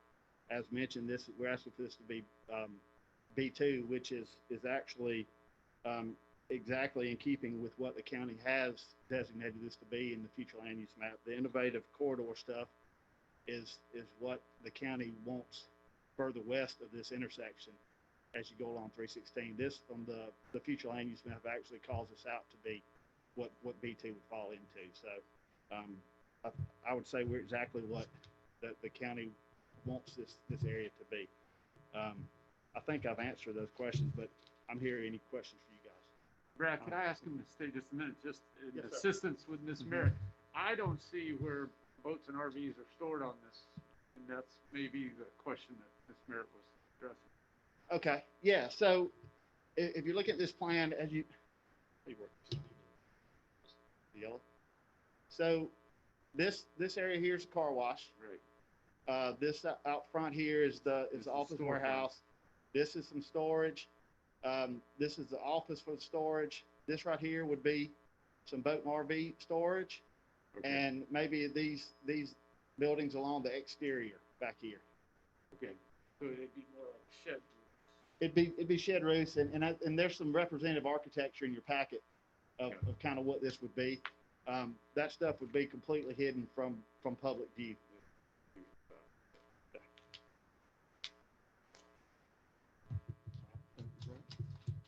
Ms. Merritt, did that answer your question?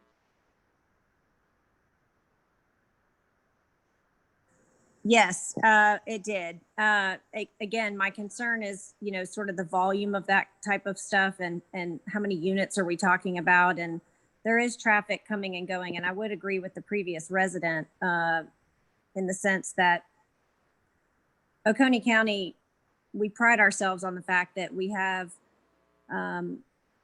very nice, you know, homes and neighborhoods, and that we have done a good job of delineating residential from business to preserve that feel. I grew up in Gwinnett County. I can tell you that I do not want Oconee County to turn into Gwinnett County. So these type of building projects, as well as the one that was previously discussed at the other end of Mars Hill, has me deeply concerned about a very residential area that feeds our schools and everything that are very close by. So that's my concern about it. All right, thank you. All right, I'll close the public hearing and return to the commission. Brian, do you have any questions or comments? No questions or comments. Mike?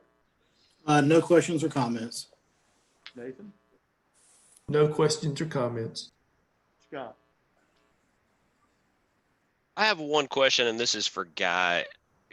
Did I understand you correctly, Guy, when you said that this land is surrounded by industrial and business already? Because we have an OBP right to the east, and then B2 and industrial around that. Is that correct? Yes, sir. Can you see the slide now? Maybe now. There we go. Yeah, okay. Yep, Yes. that's what I thought. Yes, sir. Okay, perfect. Thank you. Chuck? Yeah, you should probably point out in that slide, that's 316's on-ramp right there. I was the first to jump on the other applicant about, you know, just maximizing their use and bulldozing it from border to border. And I like the idea that they're going to leave some texture to it, which is going to further deflect that back portion. You'll see it as you go on the on-ramp, and I thought it was cute that you guys put a change of zoning out there on the on-ramp because you can't see it from there. So now, the one question though is there going to be any washing of RVs and boats and any dumping of RV that's returning to its parking spot?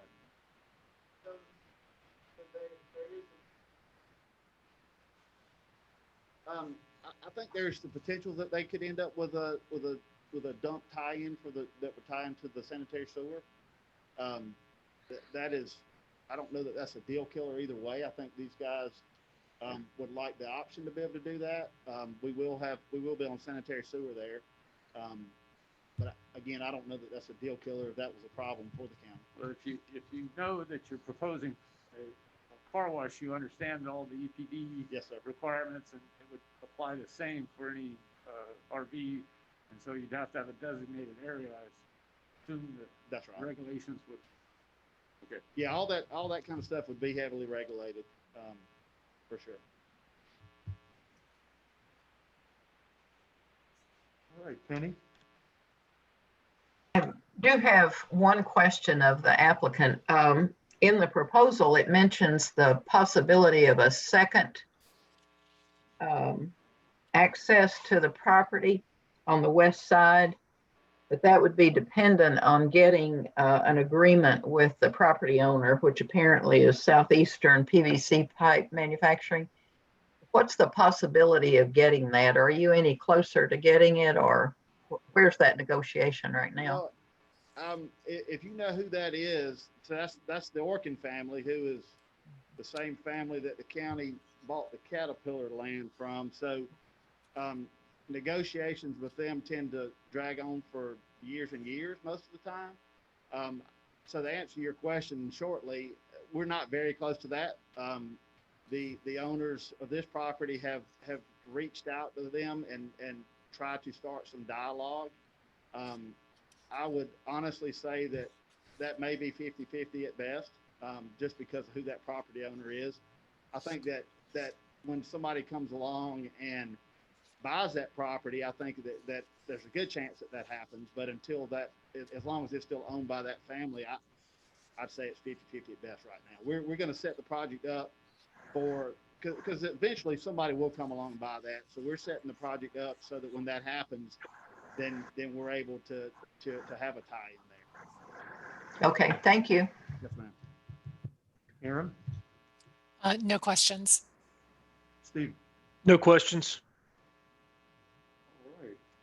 Any other questions or comments from the commission? Chuck? Taking back to the guy reference, staff recommendation number 4. What do you think about the request to go back to 2DC? I think, wasn't it frontage? The frontage is the most urgent brick covering and other. Yeah, it is, but this is the representative photos that they submitted. So, you know, we had chosen the brick that they had submitted in this picture. Obviously, most of these, almost all of them are brick, almost all sided brick.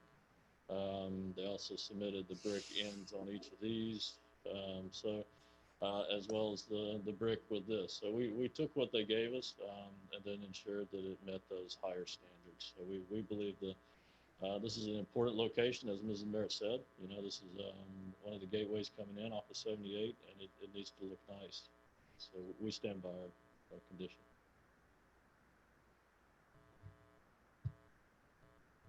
Thank you. Is there any other discussion? If not, I'll accept the motion.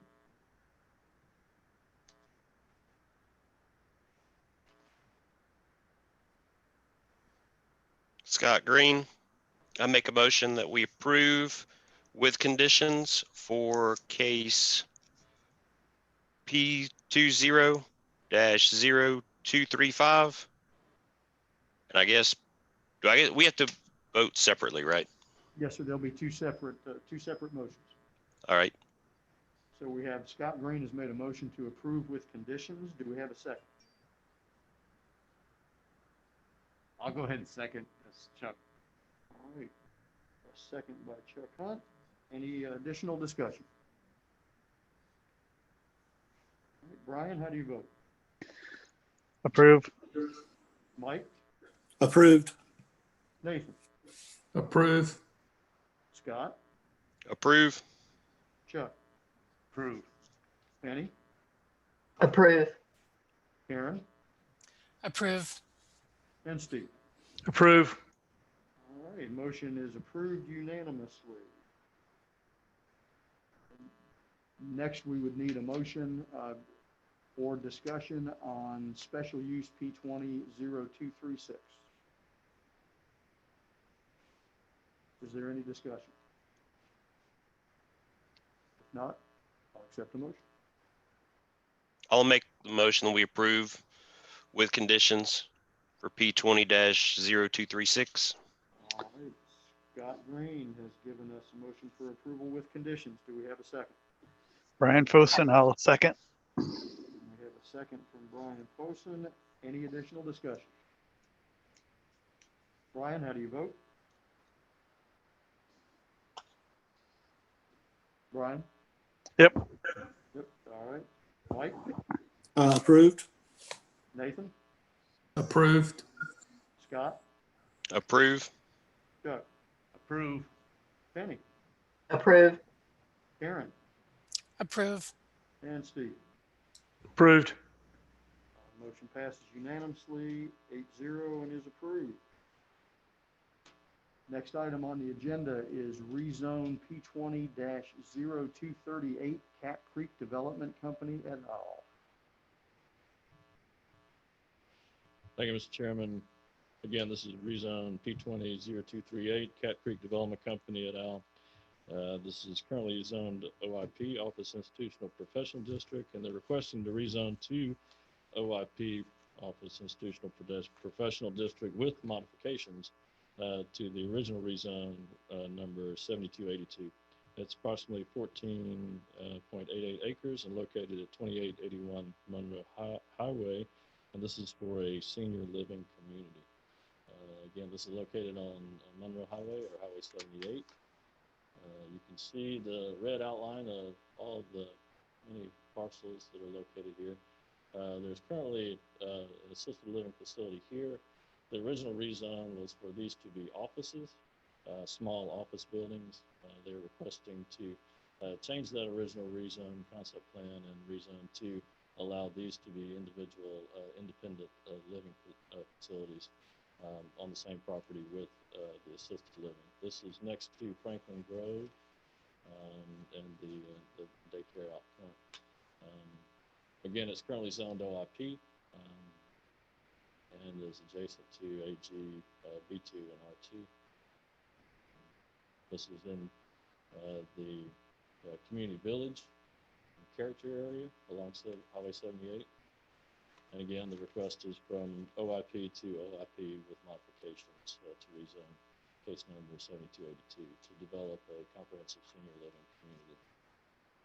This is the concept plan that's in your packet and was provided.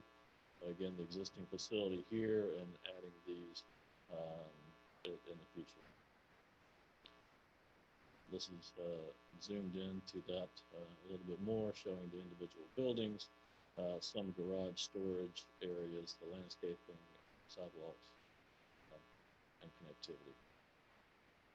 This is the existing building, current representative image. This is the proposed representative images. You'll notice the all brick pitched roofs. And staff recommends conditional approval, subject to the following conditions. 1, 2, and 3 are standard conditions. Number 4, a little bit different. All parcels which are part of this rezoning action shall be held in common ownership by a single entity, this Landing Senior Living LLC, which shall also be the sole condominium declarant of this condominium plat. And the condominium plat and condominium declaration shall be amended to provide that the property is part of a single owner comprehensive senior living community and that sale of individual units is strictly prohibited. The tax assessor shall merge these parcels into a single parcel. And then number 5, the total building square footage on the property shall not exceed 90,017 square feet. Thank you, guys. And now we'll hear from the owner or the owner's agent. Robert Massey, I'm one of the owners of the Landing Senior Living facility, and then I'm also on a few of the properties in the back.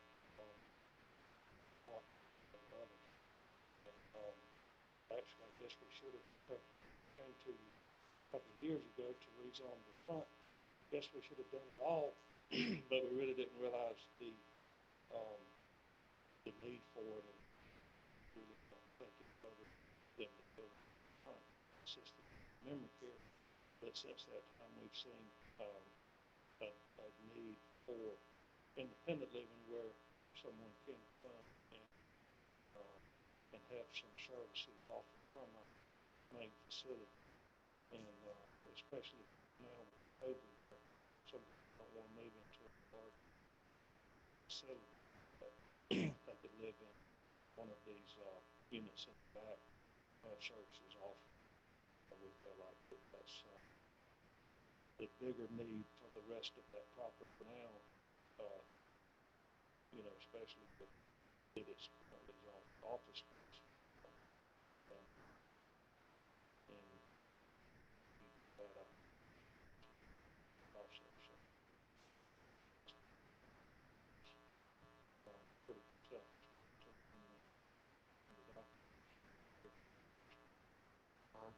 Thank you very much.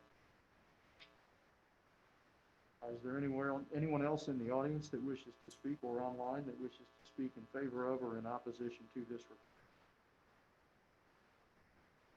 Thank you. Seeing and hearing none, I'll close the public portion of the meeting and return to the commission. Brian, do you have any questions or comments? No questions or comments. Mike? No questions or comments. Nathan? No questions or comments. Scott? Nothing from me. Chuck? This may be laziness because I don't remember reading it. Is this connected to city water and sewage already? Okay. But it didn't even mention. And then some of the units that are already built have office plaques on them. I saw a couple of them are actually connected with your senior living, but some of those other, are they to move out, or will you allow a certain amount of offices amongst Yes, please. Our family would in time to convert those over, To the apartment. right. Because, yeah, I think that having the dual in there might get a little crazy with the traffic. And of course, if these become condominiums, you've got far too much parking. So I guess you'll have to make some of those shuffleboards and the other things. That's why we have some, plans for some apartments, some garage buildings, like you see it, some condominium place where you have, everybody has one garage that's designated. So we will take up some of that parking for that purpose. That's a good question. All right, thank you. Penny? No, no questions or comments. Karen? No questions. Steve? No questions. All right. If there's no further discussion, I'll accept the motion.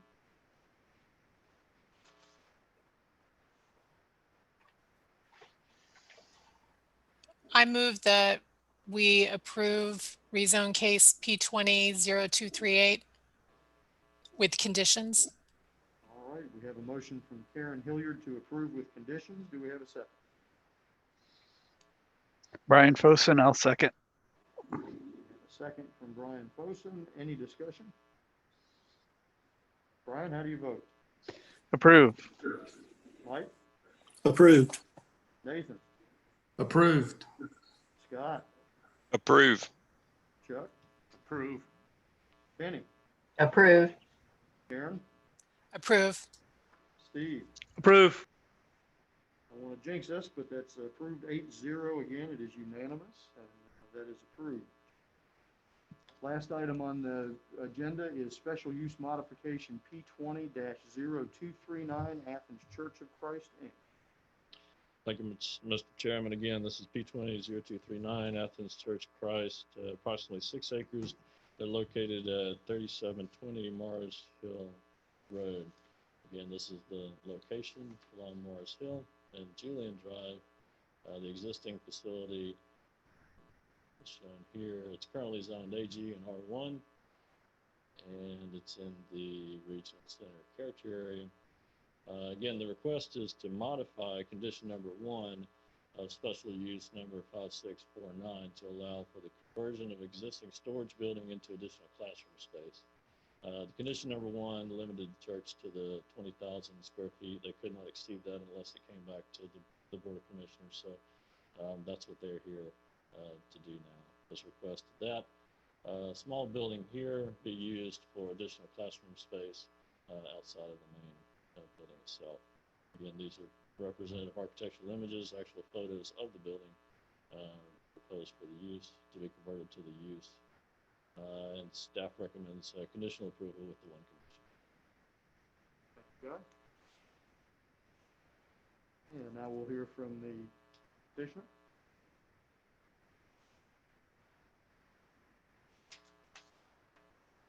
Mr. Chairman, I'm Ken Bell, Bell and Company, and we prepared the documents that y'all be acting on this evening, representing Athens Church of Christ. I don't have a great deal to say. Thank you, Guy, for stealing all my thunder presentation. When I got here to the meeting this evening, someone asked me where I was. I said, I'm last on the agenda. I said, what that means is I'll be here for 2 hours waiting for my 50 seconds. I've been here for 2 hours and 6 minutes, so that's pretty close to being correct in that regard.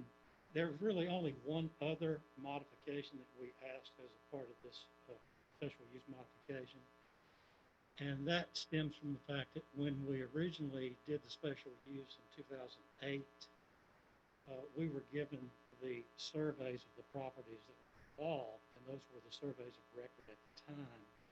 And there had been the existing lot, which had the sports training facility on it. And then the other lot was a residential lot that was cut off of a larger residential lot. So at the time, we just had these 2 plats to go from. And when Athens Church of Christ came back to us in 2019 and wanted us to come back and request this one modification about the 1,600 square foot building, we said, well, we need to get a survey of the property. Never had been surveyed before. It was two separate parcels. So we had the surveyors do an as-built survey, and part of those efforts revealed that there actually was and had been recorded a 60-foot access easement on the western side of that residential lot, which didn't show up on the original special use permit because we didn't know that it existed. So that has now been incorporated into the plan to provide access to that balance of that residential lot that exists behind the western side of this property. So I'll be happy to answer any questions that you might have.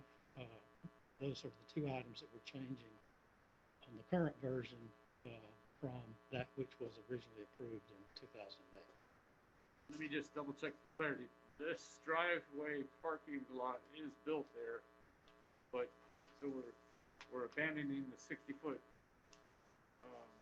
buffer going to the 25 because that's how it's built. I'm just double checking.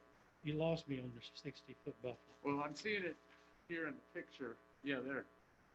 But the driveway and the parking lot's already inside of that. So no, that parking area does not exist. Okay, that's what I'm double checking. And there's a 20-foot buffer that is not a part of the 60-foot access. Right. Good question. I drive by it every day, but I couldn't remember if there were the two parking lots or just one. This one is existing, that one is the part of the proposal. Okay. Thank you. Thank you. Is there anyone else in the room or online that wishes to speak in favor of or in opposition to this request? Seeing and hearing none, we'll close the public hearing and return to the commission. Brian, do you have any questions or comments? No, I'm good. Mike? No questions or comments. Nathan? None from me. Scott? No questions. Chuck? As usual, I stuck mine in the wrong place, so It's okay. You would do that one because I blew it earlier. Penny? None. Karen? Nothing. Thank you. Steve? No questions. All right. If there's no other discussion, questions, or comments, I'll accept the motion. This is Stephen Strickland. I'll make a motion to approve P20-0239 with one condition recommended by staff. Mike Floyd, second. Sorry, would you repeat that, please? Well, now, Mike, did you make the second on that? yes, I did. All right, thank you. So we have a motion by Stephen Strickland and a second by Mike Floyd. Brian, how do you vote? Approve. Mike? Approved. Nathan? Approved. Scott? Approve. Chuck? approve. Penny? Approve. Karen? Approve. Steve? Approved. We are 64-0. That motion is approved unanimously. There are no other items on the agenda. Take a motion to adjourn. Stephen Strickland, I'll make a motion to adjourn. Scott Green, second. Y'all want to stay? Second, all in favor? Aye. Aye. Aye. Thank you. Aye. Folks. Good job. All right. Good night. Have a good evening. Good night. Good night.